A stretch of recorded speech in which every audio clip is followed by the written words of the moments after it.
Hello friends, इडुनामा में आपका स्वागत है।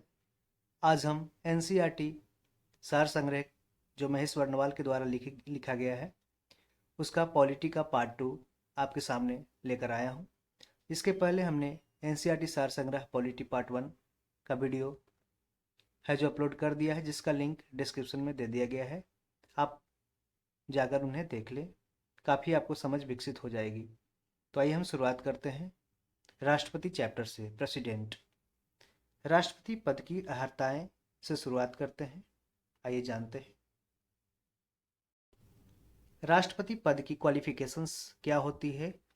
कोई भी जैसे आप कोई भी गवर्नमेंट एग्जाम की तैयारी करते हैं तो उसका कोई फॉर्म भरते हैं तो उसका कोई क्वालिफिकेशन होता है, तो उस अनुसार भी राष्ट्रपति पद की भी कुछ क्वालिफिकेशंस है जो आर्टिकल 58 में दिया गया है। आर्टिकल 58 याद रखिएगा। और ये भारत के नागरिक होना चाहिए। पहला बात कि भारत का नागरिक होना चाहिए। और ये उम्र कितना, न्यूनतम 35 वर्ष की उम्र होनी चाहिए। 35 वर्ष या 35 से ज़्यादा। लोकसभा का सदस्य निर्वाचित होने की योग्यता रखनी चाहिए, यानी कि जैसे लोकसभा के सदस्य का उम्र जो होता है मिनिमम 25 वर्ष होता है, वैसा होना चाहिए। और किसी लाभ के पद यानी कि ऑफिस ऑफ प्रॉफिट पर न होना चाहिए। ऑफिस ऑफ प्रॉफिट कहने का मतलब ये है कि आप यदि आईएएस आईपीएस कोई भी गवर्नमेंट जॉब का बेनिफिट अगर ले रहे हैं तो आप है जो इस प्रॉफिट आप पहले उसको त्यागपत्र रिजाइन देंगे, उसके बाद ही आप इस राष्ट्रपति पद की उम्मीदवारी से आप चुनाव लड़ सकते हैं। ठीक है। और ये आपको बता दूं, गवर्नर जैसे राज्यपाल और राष्ट्रपति ये सब ऑफिस ऑफ प्रॉफिट में नहीं आते हैं। भारत में राष्ट्रपति का निर्वाचन किस प्रकार होता है, तो ये इनडायरेक्ट इलेक्शन से होता है। अप्रत्यक्ष मतदान होता है राष्ट्रपति का, यानी कि प्रोपोर्शनल रिप्रेजेंटेटिव सिस्टम्स और सिंगल ट्रांसफरेबल वोटिंग सिस्टम के द्वारा, यानी कि एकल संक्रमणीय मत पद्धति के द्वारा है जो राष्ट्रपति का निर्वाचन किया जाता है। और ये इनडायरेक्ट इलेक्शन याद रखिएगा, इनडायरेक्ट इलेक्शन होता है। इनडायरेक्ट इसलिए होता है कि आप समझ सकते हैं कि आप अगर वोटिंग करते हैं तो सीधे आप राष्ट्रपति का वोटिंग नहीं करते हैं। इसके पहले आप हैं जो अपने एमएलए और या एमपी को चुनाव मतलब कि आप इलेक्ट करते हैं, वही जाकर है कि राष्ट्रपति का आगे निर्वाचन करते हैं। भारत के राष्ट्रपति के चुनाव में मतदान कौन करता है, तो राज्यसभा, लोकसभा और राज्यों व केंद्र शासित प्रदेशों की विधानसभाओं के निर्वाचित सदस्य होते हैं, वो है जो वोटिंग करते हैं राष्ट्रपति के चुनाव में। तो आप ध्यान रखिएगा, ये देखिए यहाँ पे दिया गया है क्लियरली कि इलेक्टेड मेंबर्स ओनली होना चाहिए। यहाँ पे नॉमिनेटेड मेंबर्स नहीं होने चाहिए, चाहे वो राज्यसभा का हो, लोकसभा का हो या राज्यों व केंद्र शासित प्रदेशों की विधानसभा के। ये सिर्फ निर्वाचित सदस्य होने चाहिए, मनोनीत नहीं होना चाहिए। ठीक है, तो इसको ध्यान रखिएगा। भारत के राष्ट्रपति उम्मीदवार के प्रस्ताव का अनुसमर्थन कम से कम कितने सदस्यों के द्वारा किया जाना चाहिए, तो याद रखिएगा 50 निर्वाचकों के द्वारा। यदि आप राष्ट्रपति का माने कैंडिडेचर बनने जा रहे हैं, इलेक्शन लड़ने के लिए उम्मीदवारी रख रहे हैं, तो आपको कम से कम 50 निर्वाचकों के द्वारा है जो समर्थन मिलना चाहिए। अगर आपको ऐसा सिस्टम नहीं रहता तो कोई भी है जो राष्ट्रपति का उम्मीदवार है जो बन सकता था और वहां पे चुनाव लड़ने के लिए खड़ा हो जाता, जैसे कि मुखिया का चुनाव लड़ने के लिए खड़ा हो जाता है। भारत में राष्ट्रपति का चुनाव एकल हस्तांतरीय मत प्रणाली यानी कि सिंगल ट्रांसफरेबल वोट सिस्टम के द्वारा किया जाता है। ठीक है, और ये इनडायरेक्ट इलेक्शन सिस्टम होता है। राष्ट्रपति के निर्वाचन में किसी राज्य का मुख्यमंत्री किसी स्थिति में मतदान करने के लिए पात्र नहीं होगा। तो यदि देखिए कि यदि वह राज्य विधानमंडल में उच्च सदन का सदस्य हो, तो आपको पहले ही पता है कि कोई भी अगर उच्च सदन यानी कि राज्यसभा या फिर जो विधान परिषद का अगर मेंबर हो, तो यदि मुख्यमंत्री विधान परिषद का मेंबर हो तो वो है जो राष्ट्रपति के निर्वाचन में है जो भाग नहीं ले सकता है, क्योंकि वहां पे सिर्फ निर्वाचित सदस्य यानी कि जो मेंबर ऑफ लेजिस्लेटिव असेंबली के जो इलेक्टेड मेंबर हैं और जो लोकसभा और राज्यसभा के इलेक्टेड मेंबर है वही है जो राष्ट्रपति के निर्वाचन में भाग ले सकते हैं। कौन राष्ट्रपति के निर्वाचन मंडल का तो भाग है, परंतु वह उसके महाभियोग में भाग नहीं लेता है। तो ये देखिए, राज्य की विधानसभाएं हैं जो राष्ट्रपति के निर्वाचन मंडल में के भाग है, हिस्सा है। लेकिन जैसे राष्ट्रपति को इलेक्ट करने में आगे आते हैं राज्यों की विधानसभा यानी कि एमएलएज, लेकिन ये जब राष्ट्रपति का महाभियोग होता है यानी कि इम्पीचमेंट होता है यानी कि हटाया जाता है, तो उसमें है जो जो प्रोसीजर होता है उसमें राज्य की विधानसभाएं भाग नहीं लेती यानी कि एमएलए भाग नहीं लेता है। उसमें कौन भाग लेता है, तो उसमें लोकसभा और राज्यसभा के दोनों सदस्य, चाहे वो नॉमिनेटेड हो या तो फिर इलेक्टेड हो, यानी कि मनोनीत हो या निर्वाचित हो, वो पूरी पूरी लोकसभा और राज्यसभा ही महाभियोग का प्रोसीजर करता है। और ये महाभियोग कौन सा आर्टिकल में, तो आर्टिकल 61 में दिया गया है राष्ट्रपति के महाभियोग के बारे में। संसद अथवा विधानसभा का कोई सदस्य राष्ट्रपति निर्वाचित हो सकता है, परंतु उस पर क्या शर्तें हैं। देखिए, निर्वाचित होने के उपरांत उसे अपनी सदस्यता छोड़नी होगी, ये तो आप समझ सकते हैं। संसद के लिए राष्ट्रपति का अभिभाषण कौन तैयार करता है, तो ये सेंट्रल सेक्रेटेरिएट करता है, यानी कि केंद्रीय मंत्रिमंडल करता है, सेंट्रल कैबिनेट करता है। तो संसद के लिए राष्ट्रपति का अभिभाषण, जो भी स्पीच देना होगा, वो केंद्रीय मंत्रिमंडल के द्वारा तैयार किया जाएगा।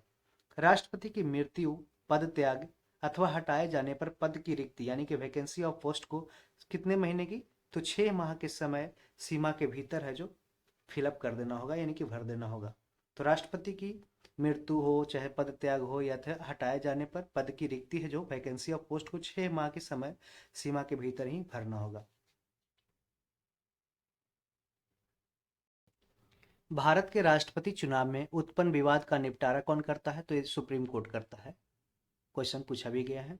भारत के राष्ट्रपति को उसके कार्यकाल की समाप्ति से पूर्व किस प्रकार पद से हटाया जा सकता है, तो इम्पीचमेंट के द्वारा हटाया जा सकता है, महाभियोग के द्वारा हटाया जा सकता है। और इसमें हटाने की प्रक्रिया में लोकसभा और राज्यसभा के निर्वाचित और मनोनीत सदस्य भाग लेते हैं, और इसमें विधानसभा के कोई भी सदस्य भाग नहीं लेते हैं। भारत के राष्ट्रपति को उसके पद से हटाने का अधिकार किसे प्राप्त है, तो ये संसद को है, यानी कि लोकसभा और राज्यसभा को है भारत के राष्ट्रपति को उसके पद से हटाने का अधिकार।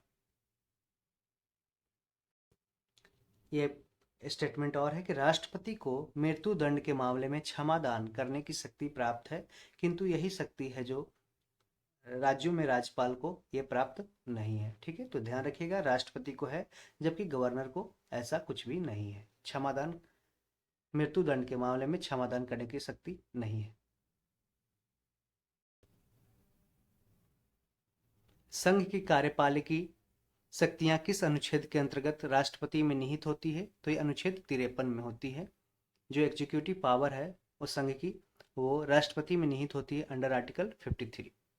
अनुच्छेद 61 के अंतर्गत राष्ट्रपति पर महाभियोग यानी कि इम्पीचमेंट संसद के किस सदन के द्वारा प्रारंभ किया जा सकता है, तो संसद के किसी भी सदन के द्वारा है जो इसको प्रोसीड किया जा सकता है, आगे बढ़ाया जा सकता है, चाहे वो लोकसभा हो या राज्यसभा हो।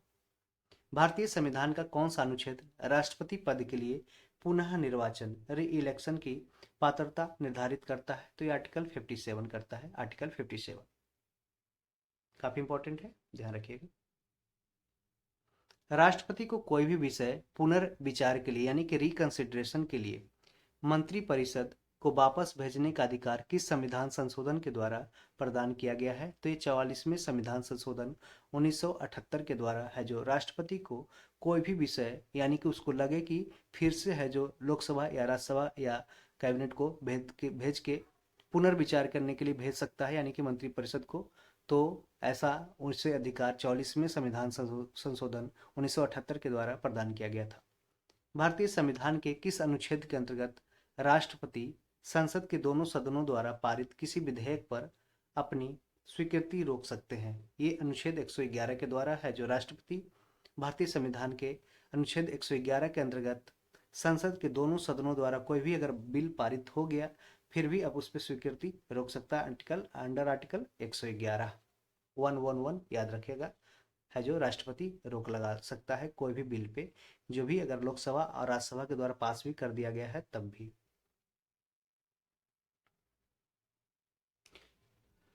किस अनुच्छेद के अंतर्गत राष्ट्रपति कुछ आकस्मिकताओं में यानी कि इमरजेंसीज में राज्यपाल के कार्यों के निर्वहन हेतु उपबंध कर सकता है, तो ये आर्टिकल 160 में ऐसा दिया गया है। तो आर्टिकल 160 में क्या दिया गया है कि राष्ट्रपति कुछ आकस्मिकताओं में यानी कि इमरजेंसी कंटिजेंसी सिचुएशन में राज्यपाल के कार्यों के निर्वहन हेतु उपबंध कर सकता है। अब देखते हैं कि राष्ट्रपति संबंधित महत्वपूर्ण अनुच्छेद कौन कौन से हैं। आर्टिकल 52 में क्या दिया गया है कि भारत का कोई भी एक राष्ट्रपति होना चाहिए, भारत का एक राष्ट्रपति होना चाहिए जो इलेक्टेड होना चाहिए। आर्टिकल 53 में कह रहा है कि संघ की कार्यपालिका शक्ति है जो किस में निहित होनी चाहिए? राष्ट्रपति में निहित होगी। संघ की कार्यपालिका शक्ति राष्ट्रपति में निहित होगी। आर्टिकल 53 में दिया गया है।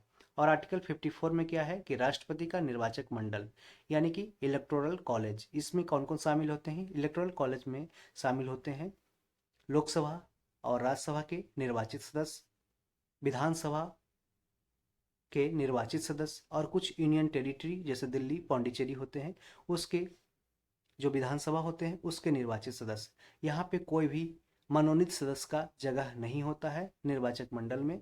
जबकि यदि राष्ट्रपति को हटाने का यदि कोई बिल चले, महाभियोग हो, तो उसमें है जो सिर्फ लोकसभा और राज्यसभा के ही सदस्य शामिल होंगे, चाहे वो मनोनीत हो चाहे वो इलेक्टेड हो, दोनों है जो शामिल होंगे। और इसमें राज्यों की विधानसभा के जो एमएलएज होते हैं वो इसमें शामिल नहीं होते हैं, चाहे वो नॉमिनेटेड हो चाहे वो इलेक्टेड हो। ठीक, क्लियर। अनुच्छेद 55 बढ़ते हैं।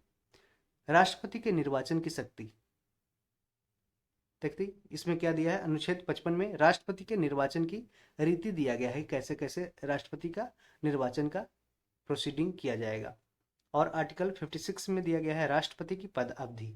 राष्ट्रपति की पद अवधि के बारे में आर्टिकल 56 में दिया गया है। और यदि राष्ट्रपति की किसी भी तरीके से यानी कि राष्ट्रपति अपना त्यागपत्र दे दे, उनकी मृत्यु हो जाए या पद से हटाया जाए, उस पर इम्पीचमेंट लग जाए, तो उस स्थिति में है जो राष्ट्रपति का पद है 6 माह से ज़्यादा है जो खाली नहीं रहना चाहिए, 6 माह के अंदर है जो भर जाना चाहिए। और राष्ट्रपति की अनुपस्थिति में उपराष्ट्रपति है जो उसके पद पे रहेगा, और उपराष्ट्रपति को जितने सारे वेतन भत्ते राष्ट्रपति को मिलने चाहिए उस पद पे मिलेगा। ठीक है।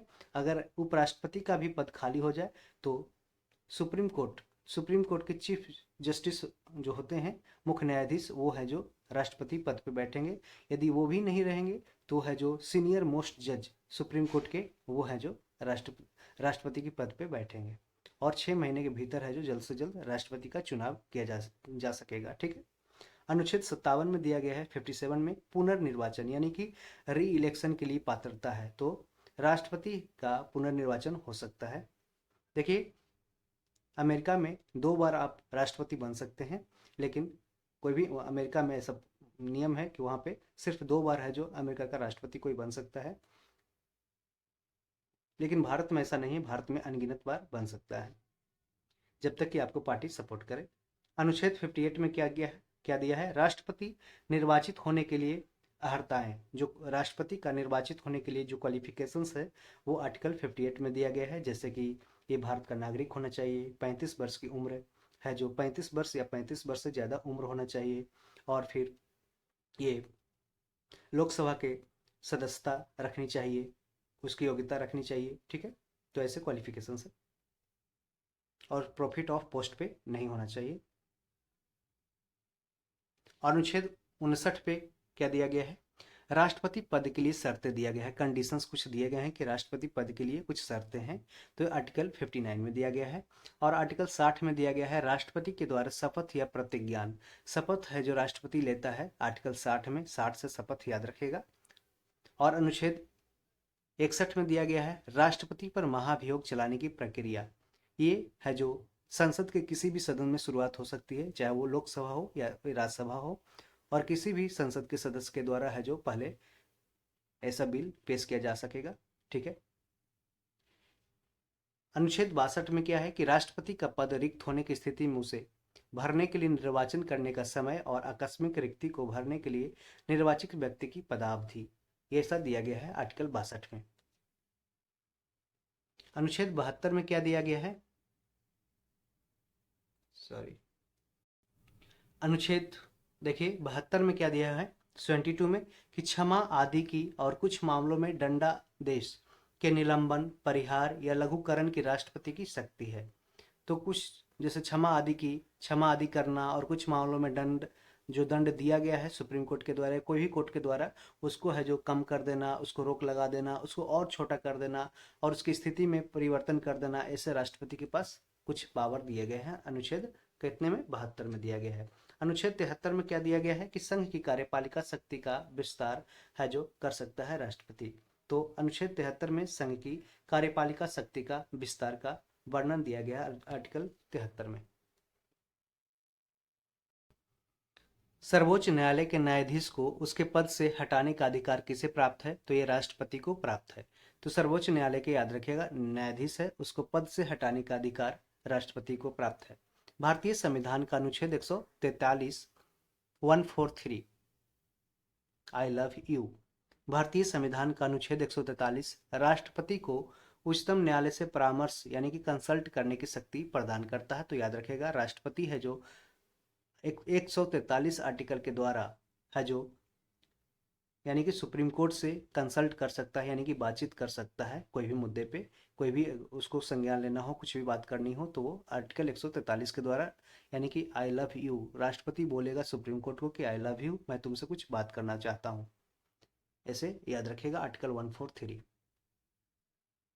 ठीक है। राष्ट्रपति लोकसभा को कब भंग कर सकता है? तो ये केंद्रीय मंत्रिमंडल की अनुशंसा पे राष्ट्रपति लोकसभा को भंग कर सकते हैं। लोकसभा और राज्यसभा का संयुक्त अधिवेशन यानी कि ज्वाइंट सिटिंग किसके द्वारा आहूत किया जाता है? तो ये राष्ट्रपति के द्वारा है जो लोकसभा और राज्यसभा का संयुक्त अधिवेशन यानी कि ज्वाइंट सिटिंग आर्टिकल 108 में जिसका वर्णन किया गया है। और याद रखेगा संयुक्त अधिवेशन यानी कि ज्वाइंट सिटिंग कहाँ से लिया गया है? तो ये ऑस्ट्रेलिया से ऐसा प्रोविजन लिया गया है, ऑस्ट्रेलिया के संविधान से।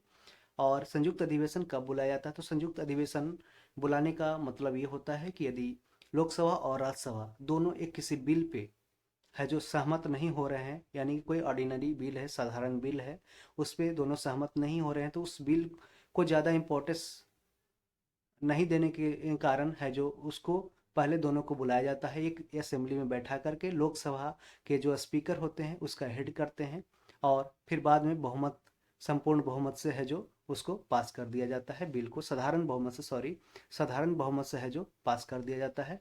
और ये सिर्फ साधारण बिल पे ही ज्वाइंट सिटिंग बैठता है, यानी कि संविधान संशोधन बिल रहेगा तो उस पर नहीं बैठेगा, मनी बिल रहेगा तो उस पर नहीं बैठेगा, तो इसको ध्यान में रखिएगा।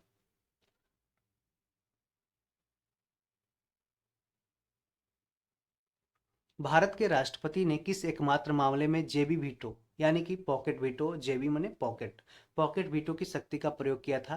तो ये देखिए भारत डाकघर संशोधन विधेयक, ये वर्ष 1986 में, वर्ष 1986 में ज्ञानी जैल सिंह उस समय राष्ट्रपति थे और उस समय पहली बार एकमात्र जो जेबी पॉकेट यानी कि पॉकेट वीटो यानी कि लोकसभा और राज्यसभा ने बिल पास कर दिया और बिल पास करने के करके राष्ट्रपति के पास भेजा गया उसका सिग्नेचर करने के लिए, लेने के लिए, एसेंट लेने के लिए। लेकिन राष्ट्रपति ने अपनी शक्ति का उपयोग कर करके जेबी वीटो का प्रयोग किया यानी कि पॉकेट वीटो, यानी कि उस बिल को रख लिया पॉकेट में और बोला कि हम भुला गए, हमको साइन ताइन नहीं करना है। ठीक है। तो ये पहली बार ऐसा है जो भारत डाकघर संशोधन विधेयक वर्ष 1986 में ऐसा किया गया था, जेबी वीटो का प्रयोग। और किसके द्वारा? तो ज्ञानी जैल सिंह के द्वारा किया गया था। भारत का राष्ट्रपति संसद के दोनों सदनों की चर्चा में भाग नहीं ले सकता है। तो भारत का राष्ट्रपति है जो संसद के दोनों सदनों की चर्चा में भाग नहीं ले सकता। देखिए संसद के तीन तीन जो मेन पिलर हैं, लोकसभा, राज्यसभा और राष्ट्रपति होते हैं, इसको आप याद रखिएगा। लेकिन भारत के राष्ट्रपति संसद के दोनों सदनों की चर्चा में भाग नहीं ले सकते हैं। किसी भौगोलिक क्षेत्र को अनुसूचित क्षेत्र यानी कि शेड्यूल्ड एरिया घोषित करने का संवैधानिक अधिकार किसे प्राप्त है? तो ये राष्ट्रपति को प्राप्त है कि किसी भी भौगोलिक क्षेत्र को यानी कि ज्योग्राफिकल टेरिटरी को अनुसूचित क्षेत्र यानी कि शेड्यूल्ड एरिया घोषित कर संविधान, उसका संवैधानिक अधिकार उसे प्राप्त है राष्ट्रपति को। और ये कौन सा आर्टिकल में है? तो इसको याद रखिएगा, इसको आर्टिकल कितना में शेड्यूल्ड एरिया का जिक्र किया गया है? ठीक है। तो ये आर्टिकल 5 में दिया गया है, ये सॉरी शेड्यूल 5 में दिया गया है, शेड्यूल 5 अनुसूची 5 में दिया गया है। ठीक, इसको याद रखिएगा। अब देखते हैं राष्ट्रपति के द्वारा कौन कौन से अधिकारी नियुक्त किए जाते हैं। तो देखिए प्रधानमंत्री का नियुक्ति राष्ट्रपति के द्वारा किया जाता है और प्रधानमंत्री के बाद केंद्रीय मंत्री का भी नियुक्ति है जो राष्ट्रपति के द्वारा किया जाता है। राज्यों के राज्यपाल का नियुक्ति राष्ट्रपति के द्वारा किया जाता है। वित्त आयोग और वह राज्य भाषा आयोग के अध्यक्ष और सदस्यों का जो नियुक्ति होता है वो राष्ट्रपति के द्वारा किया जाता है। उच्चतम न्यायालय और उच्च न्यायालयों के न्यायाधीश यानी कि सुप्रीम कोर्ट और जो हाई कोर्ट होते हैं स्टेट के, उसके न्यायाधीश का भी है जो इलेक्शन वहीं पे किया जाता है। ठीक है। और भारत के महान्यायवादी तथा नियंत्रक एवं महालेखा परीक्षक का भी नियुक्ति है जो राष्ट्रपति के द्वारा किया जाता है, यानी कि अटॉर्नी जनरल और CAG CAG controller and auditor general का भी जो नियुक्ति होता है, अपॉइंटमेंट होता है, वो राष्ट्रपति के द्वारा किया जाता है। संघ लोक सेवा आयोग यानी कि यूपीएससी के अध्यक्ष और सदस्य दोनों का नियुक्ति है जो राष्ट्रपति के द्वारा ही किया जाता है। मुख्य निर्वाचन आयुक्त और अन्य निर्वाचन आयुक्त जो भी चीफ इलेक्शन कमिश्नर और जो अदर इलेक्शन कमिश्नर ईसीज होते हैं 1+2 कार्यरत काम करते हैं 1+2। ठीक है। एक सीसी होते हैं और 2 ईसीज होते हैं। ठीक है। और ये आर्टिकल 324 से लेकर 329 तक रहते हैं और 326 में वोट देने का अधिकार है जो एक विधिक अधिकार है, फंडामेंटल राइट नहीं है। राष्ट्रीय मानवाधिकार आयोग के अध्यक्ष और सदस्य का जो नियुक्ति होता है वो राष्ट्रपति के द्वारा किया जाता है। अनुसूचित जाति व अनुसूचित जनजाति आयोग के अध्यक्ष और सदस्य का भी नियुक्ति राष्ट्रपति के द्वारा किया जाता है।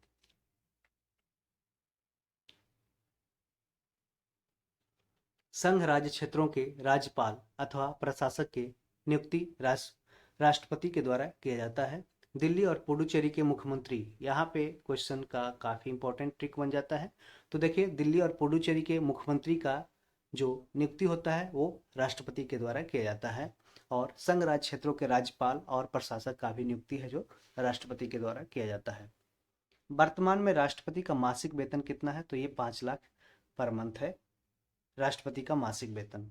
यदि भारत के राष्ट्रपति का पद रिक्त हो जाए यानी कि खाली हो जाए और कोई उपराष्ट्रपति भी न हो तब कार्यवाहक राष्ट्रपति सर्वोच्च न्यायालय का मुख्य न्यायाधीश होगा।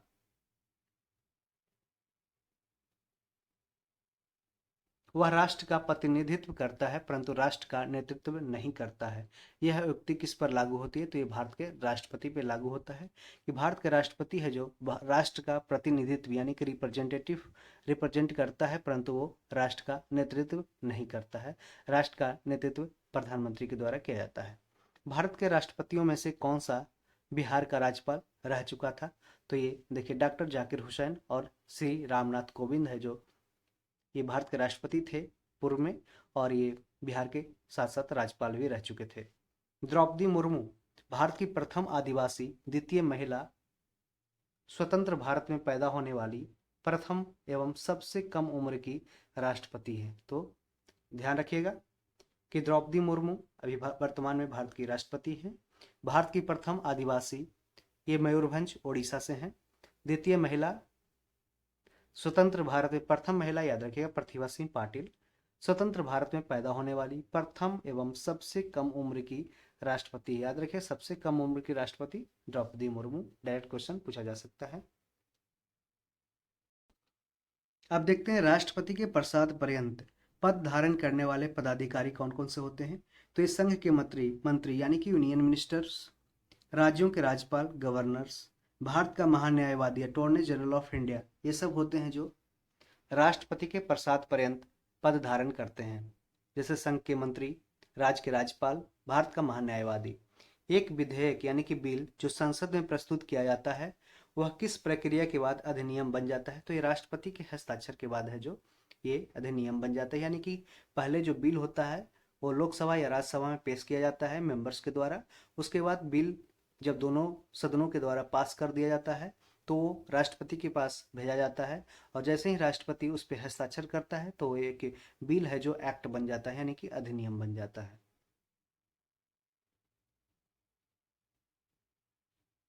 जब कोई विधेयक संसद के दोनों सदनों के द्वारा पारित कर दिया जाए तो राष्ट्रपति को उस विधेयक पर अपनी अनुमति रोकने का अधिकार प्राप्त है।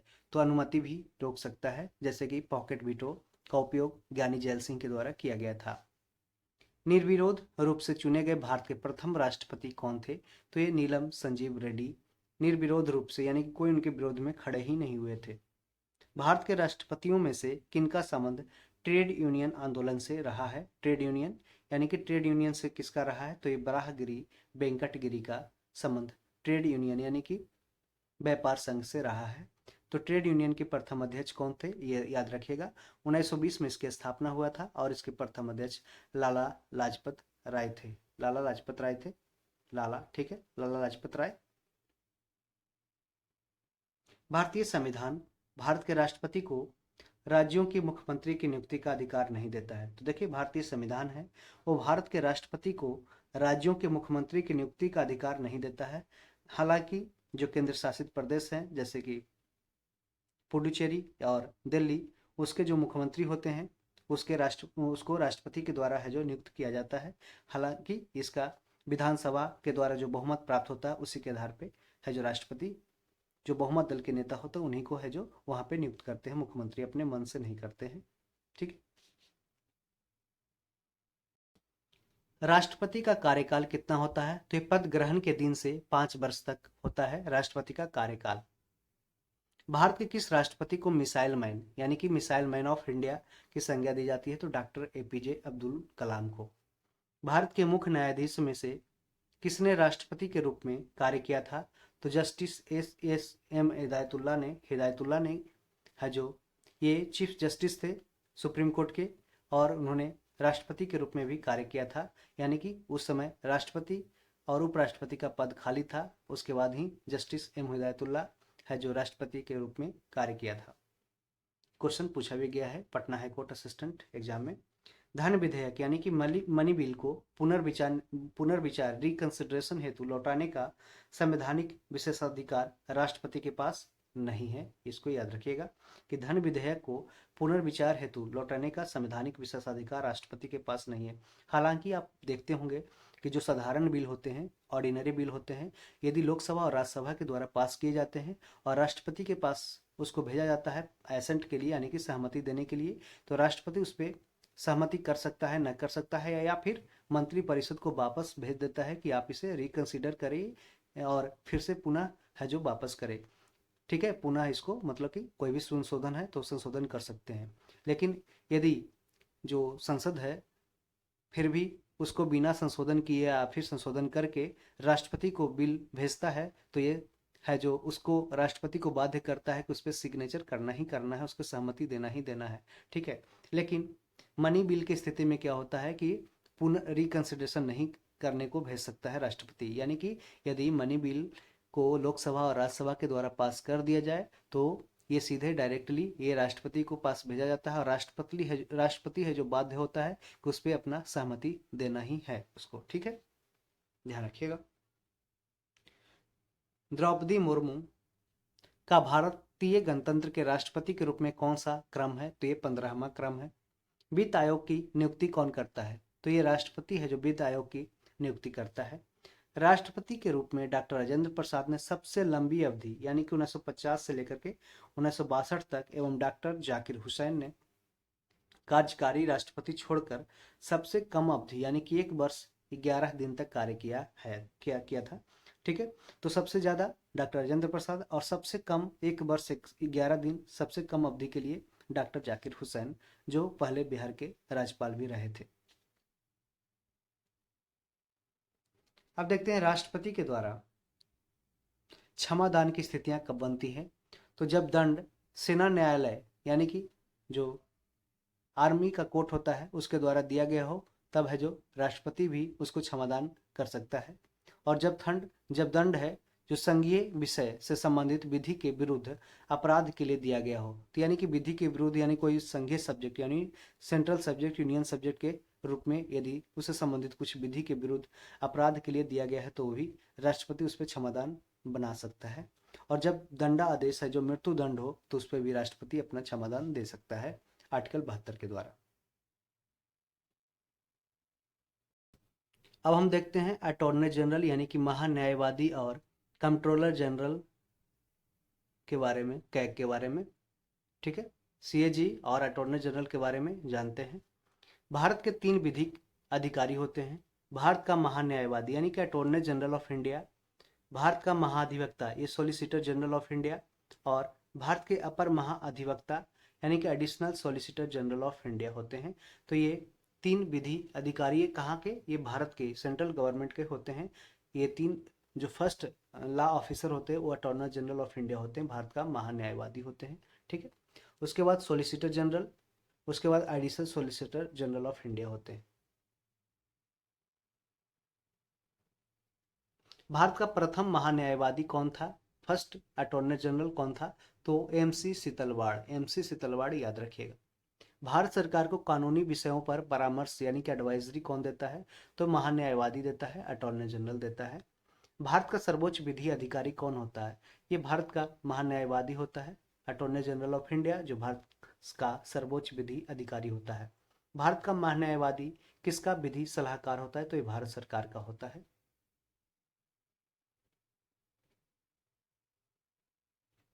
राष्ट्रपति के द्वारा महान्यायवादी को सौंपे गए कार्य कौन कौन से हैं? तो भारत सरकार से संबंधित मामलों को लेकर उच्चतम न्यायालय में भारत सरकार की ओर से पेश होना, ये महान्यायवादी का अपना उसका ड्यूटी है। संविधान के अनुच्छेद 143 के अंतर्गत राष्ट्रपति की ओर से उच्चतम न्यायालय में भारत सरकार का प्रतिनिधित्व करना, यानी कि कंसल्टेशन जो प्रोसेस है राष्ट्रपति का सुप्रीम कोर्ट से, उसके जो रिप्रेजेंटेटिव के तौर पे है जो ये अटॉर्नी जनरल जाते हैं। सरकार से संबंधित किसी मामले में उच्च न्यायालय में सुनवाई करने का अधिकार।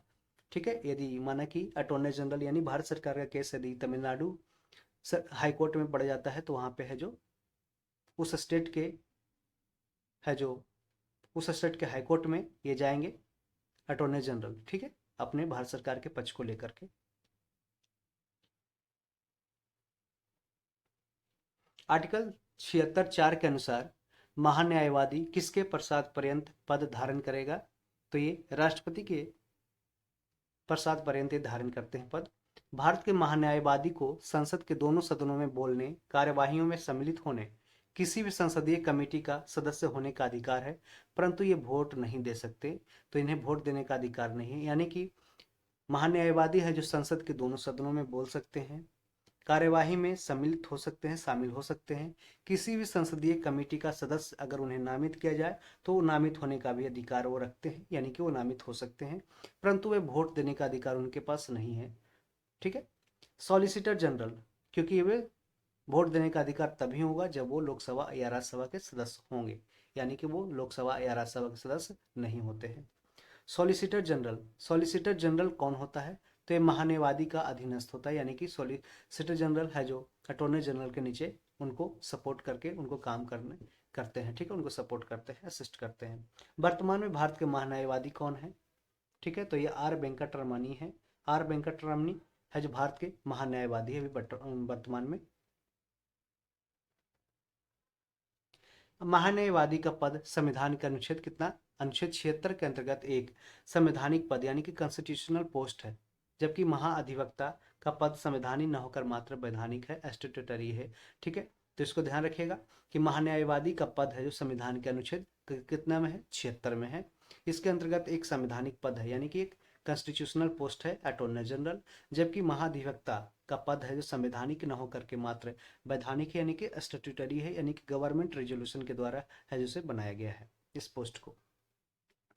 नियंत्रक एवं महालेखा परीक्षक अवकाश प्राप्ति के बाद कोई भी सरकारी पद धारण नहीं कर सकता, यानी कि सीएजी है जो यदि उनको उसका रिटायरमेंट हो गया कंट्रोलर ऑडिटर जनरल का, तो वो है जो रिटायरमेंट के बाद है जो कोई भी है जो सरकारी पद धारण नहीं कर सकते। ठीक है, इसको याद रखिएगा। भारत के प्रथम नियंत्रक एवं महालेखा परीक्षक कौन थे? तो बी नरहरि राव थे। भारत के प्रथम जो कैग थे वो बी नरहरि राव थे, कैग। ठीक है। राज्य सरकार को कानूनी विषयों पर कौन परामर्श देता है? तो ये एडवोकेट जनरल देता है। यहाँ पे देखिए अटॉर्नी जनरल होता है जो महान्यायवादी होता है, वो राज्य सरकार इस केंद्र सरकार को है जो परामर्श देता है, और ये महाधिवक्ता है जो स्टेट गवर्नमेंट है उसको प्रतिनिधित्व करता है। संसद की लोक सेवा समिति यानी कि पब्लिक सर्विस कमेटी की बैठकों में कौन उपस्थित रहता है? तो ये संसद की भारत का नियंत्रक एवं महालेखा परीक्षक होता है कि सीएजी रहता है। तो संसद की लोक सेवा समिति यानी कि पब्लिक सर्विस कमेटी की बैठक में भारत का सीएजी उपस्थित रहता है। भारत के सीएजी के पद का सृजन यानी कि निर्माण किसके द्वारा किया गया है? तो ये संविधान के द्वारा किया गया है। भारत के नियंत्रक एवं महालेखा परीक्षक का कार्यकाल कितना होता है? तो याद रखें 6 वर्ष, याद रखें 665 याद रखेगा बस।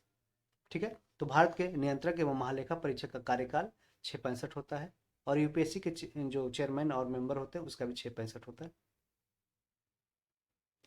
भारत का नियंत्रक एवं महालेखक परीक्षक किसका मार्गदर्शक होता है? तो ये पब्लिक अकाउंट कमेटी यानी कि लोक लेखा समिति का ये जो होता है स्कैग होता है वो मार्गदर्शक होता है, गाइड होता है। ठीक है। नियंत्रक एवं महालेखा परीक्षक को लोक निधि का मुख्य अभिभावक यानी chief guardian of public purse कहा जाता है।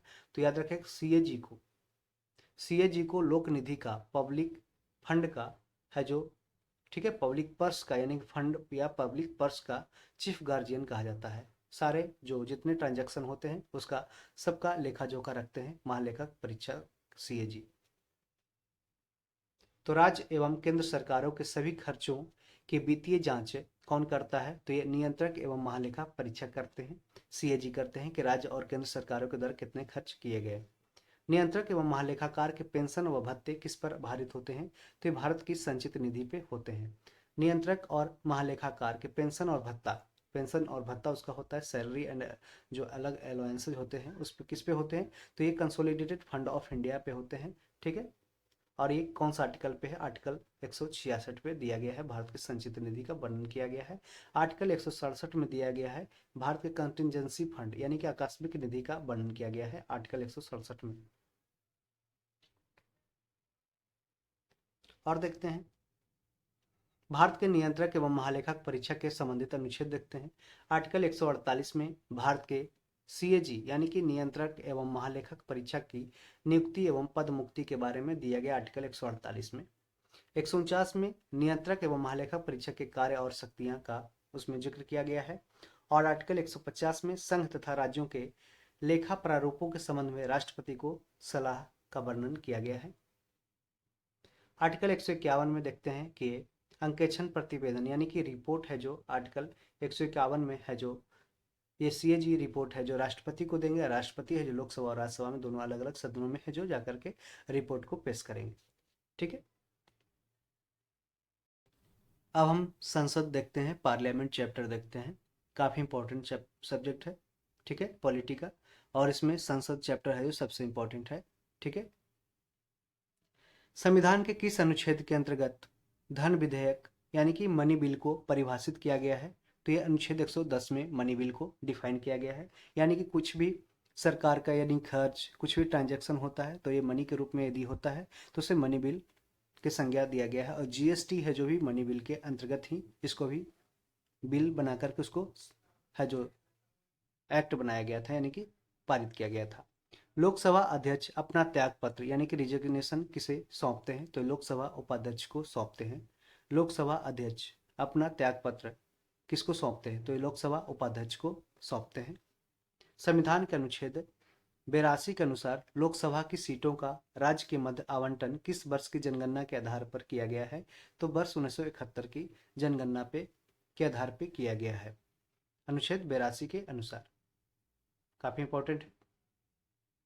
भारत में लोकसभा का अध्यक्ष स्पीकर लोकसभा सदस्यों से ही चयनित किया जाता है। तो ध्यान रखिएगा कि जो लोकसभा के जो सदस्य होते हैं उन्हीं में से किसी एक को लोकसभा का अध्यक्ष है जो चयनित किया जाता है, सिलेक्ट किया जाता है। यहाँ पे याद रखिएगा नियुक्त नहीं किया जाता है, सिलेक्ट किया जाता है, चयनित किया जाता है। राज्यसभा की एकांतिक शक्ति के अंतर्गत कौन सा अनुच्छेद आता है? तो ये अनुच्छेद 249 आता है। ये राज्यसभा की एकांतिक शक्ति के जो उसका पावर होता है उसके अंतर्गत है जो आर्टिकल 249 में ऐसा कुछ जिक्र आता है। संविधान की चौथी अनुसूची यानी कि फोर्थ शेड्यूल में किस प्रकार के प्रावधान है? तो राज्यसभा में स्थानों के आवंटन से संबंधित यानी कि राज्यसभा में सीटों के जो बंटवारा है राज्यों का उसके बारे में चौथी अनुसूची में ऐसा दिया गया है। ठीक है। भारतीय संविधान के अंतर्गत संसद के सदस्यों के विशेषाधिकार यानी कि प्रिविलेज तथा उन्मुक्ति यानी कि इम्यूनिटी को कौन सा एक प्रावधान निर्धारित करता है? तो आर्टिकल 105 यानी कि आर्टिकल 105 में है जो संविधान के जो संसद के सदस्य तो हैं जो एमपी होते हैं, एमपी मेंबर ऑफ पार्लियामेंट, उसके प्रिविलेज यानी उसके प्रिविलेज और इम्यूनिटी का प्रावधान निर्धारित करता है आर्टिकल 105। देखिए काफी इंपॉर्टेंट क्वेश्चन कि राज्यसभा और लोकसभा की गणपूर्ति कोरम सदन की कुल सदस्य संख्या के कितना होता है? तो 1/10 संख्या से निर्धारित की जाती है। 1/10 यानी कि कोरम का मतलब क्या होता है कि यदि आप स्कूल जाते हैं तो स्कूल में यदि 100 बच्चे हैं, 100 बच्चों मन ने इनरोल कर चुका है, एडमिशन ले चुका है, यानी क्लास स्टार्ट होने वाली है। टोटल मतलब कि 100 का अटेंडेंस बनता है, और किसी दिन 100 में से 5 स्टूडेंट ही मात्र वहाँ पे प्रेजेंट हो पाया, तो क्लास को रद्द कर दिया जाएगा, क्लास उस दिन कैंसिल हो जाएगा। उसी तरीके से जैसे कि यदि यदि वहाँ पे 10 स्टूडेंट भी यानी कि 1/10 अगर प्रेजेंट हो जाते हैं, तो क्लास से जो शेड्यूल किया जाएगा, क्लास चालू रहेगा। लेकिन अगर 1/10 से कम रहेगा, 10 से कम रहेगा, तो है जो उस क्लास को भंग कर दिया जाएगा। वैसा ही जैसे कि लोकसभा या राज्यसभा में जितने उसके सदस्य की संख्या है, उसका 1/10 से कम यदि प्रेजेंट होता है, एमएलए या एमपी कुछ भी है, अगर प्रेजेंट होता है तो उसको कम रहता है 1/10 से, तो उसको है जो भंग कर दिया जाएगा, उस दिन का कैंसिल कर दिया जाएगा। राज्यसभा का सदस्य बनने के लिए न्यूनतम आयु कितनी निर्धारित है? तो ये 30 वर्ष है। ठीक है।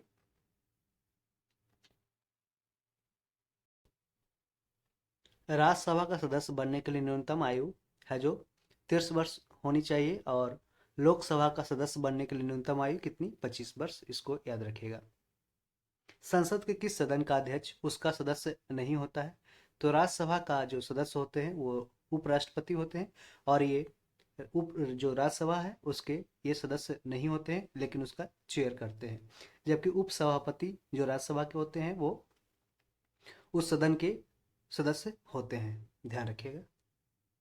भारतीय संविधान का कौन सा अनुच्छेद संसद को अंतर्राष्ट्रीय समझौतों यानी कि इंटरनेशनल ट्रीटी होते हैं उसको लागू करने के लिए विधि निर्माण करने की शक्ति प्रदान करता है? तो आर्टिकल 253 काफी इंपॉर्टेंट है कि भारतीय संविधान का आर्टिकल 253 है जो संसद को अंतर्राष्ट्रीय समझौते को लागू करने के लिए विधि निर्माण करने की शक्ति प्रदान करता है। आर्टिकल 253। भारतीय संसद में राष्ट्रपति और संसद के दोनों सदन यानी कि लोकसभा और राज्यसभा सम्मिलित होते हैं। तो इंडियन पार्लियामेंट में कौन कौन? राष्ट्रपति, लोकसभा और राज्यसभा। लोकसभा में राज्यवार सीटों का आवंटन वर्ष 1971 की जनगणना पर आधारित है। यह निर्धारण किस वर्ष तक जैसा ही जैसे मतलब कि यथावत रहेगा, यानी कि जैसा है अभी तक वैसा ही रहेगा, तो ये 2026 तक रहेगा। लोकसभा के सदस्यों की संख्या 525 से बढ़ा करके 545 किस संविधान संशोधन द्वारा कर दी गई थी? तो 31वें संविधान संशोधन के द्वारा लोकसभा के जो सदस्यों की संख्या थी वो 525 पहले थी, उसको अभी जो वर्तमान में अभी जो भी है 545, वो 31वें संविधान संशोधन के द्वारा किया गया था। लोकसभा को कार्यकाल पूरा होने के पहले किसके द्वारा भंग किया जा सकता है? तो ये प्रधानमंत्री की अनुशंसा पर राष्ट्रपति के द्वारा है जो लोकसभा को कार्यकाल पूरा होने से पहले भी इसको भंग किया जा सकता है। ठीक है। भारत निर्वाचन आयोग इलेक्शन कमीशन ऑफ इंडिया संसद तथा विधानमंडल दोनों के चुनाव के लिए उत्तरदायी होते हैं। तो ठीक है, तो याद रखिएगा इलेक्शन कमीशन ऑफ इंडिया क्या है? ये संसद तथा विधानमंडल यानी कि संसद, लोकसभा, राज्यसभा और जो राष्ट्रपति के चुनाव होते हैं, और विधानसभा के भी जो चुनाव होते हैं, उसके जिम्मेदारी है किसका? इलेक्शन कमीशन ऑफ इंडिया के द्वारा ऐसा उनका उसका निर्वाचन किया जाता है। ठीक है, इसको ध्यान रखिएगा। और इसका जिक्र कहाँ है? 324 से लेकर के आर्टिकल 329 तक दिया गया है, और आर्टिकल 326 में वोट देने का अधिकार दिया गया है, जो एक फंडामेंटल राइट नहीं है, बस एक एक विधिक अधिकार है, एक लीगल राइट्स है, उसको याद रखिएगा। अब हम देखते हैं संसद से संबंधित अनुच्छेद, जो अनुच्छेद आर्टिकल्स दिए गए हैं जो पार्लियामेंट से संबंधित, उसको देखते हैं। देखिए 79 में दिया गया है संसद का गठन किया गया है। संसद का गठन किसमें? आर्टिकल 79 में, 79 में। और 80 में राज्यसभा की संरचना के बारे में दिया गया है। देखिए राज्यसभा है जो अपर हाउस होते हैं, अपर हाउस इसको बोलते हैं, और ये इसमें है जो इसको कभी भंग किया नहीं जा सकता है, और इसका 2/3 मेंबर है जो हर एक दूसरे साल पे रिटायर होते हैं। ठीक है। और 81 में है जो लोकसभा की संरचना का वर्णन किया गया है। लोकसभा को पॉपुलर हाउस, लोअर हाउस माने कि जो लोकप्रिय घर है, लोकप्रिय सदन, निम्न सदन, ठीक है, ऐसे नाम दिए गए हैं लोकसभा को। 82 आर्टिकल में प्रत्येक जनगणना के पश्चात पुनः समायोजन होना चाहिए, ऐसा आर्टिकल 82 में दिया गया है। आर्टिकल 83 में संसद के सदनों की अवधि जो संसद है उसके सदन यानी कि उसका जो सदन चलेगा उसकी अवधि कितनी होनी होगी, उसको आर्टिकल 83 में ऐसा दिया गया है। आर्टिकल 84 में संसद की सदस्यता के लिए अहर्ता यानी कि क्वालिफिकेशन, यानी कि जो संसद के सदस्य बनेंगे यानी कि लोकसभा के आठ उसकी उम्र 25 वर्ष होनी चाहिए। राज्यसभा की उम्र जो सदस्य बनेंगे उसकी उम्र है जो मिनिमम 30 वर्ष होनी चाहिए। ठीक है, तो ऐसे है जो आर्टिकल 84 में संसद की सदस्यता के लिए क्वालिफिकेशंस है उसका जिक्र किया गया है। आर्टिकल 85 में संसद के सत्र अवसान और विघटन के बारे में है जो दिया गया है आर्टिकल 85 में। आर्टिकल 86 में राष्ट्रपति का सदनों को संबोधित तथा संदेश देने का अधिकार है जो आर्टिकल 86 में दिया गया है। 86 में राष्ट्रपति का सदनों को संबोधित तथा संदेश देने का अधिकार का वर्णन किया गया है। और आर्टिकल 87 में राष्ट्रपति का विशेष संबोधन यानी कि अभिभाषण विशेष संबोधन दिया गया आर्टिकल 87 में।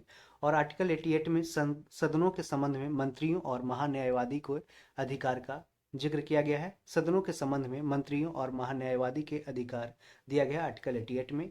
आर्टिकल 89 में राज्यसभा का सभापति तथा उपसभापति का है जो बारे में दिया गया है आर्टिकल 89 में। राज्यसभा का सभापति और उपसभापति, सभापति होते हैं उपराष्ट्रपति और उपसभापति उसी राज्यसभा के सदस्य है, उसी में से चुने जाते हैं उपसभापति।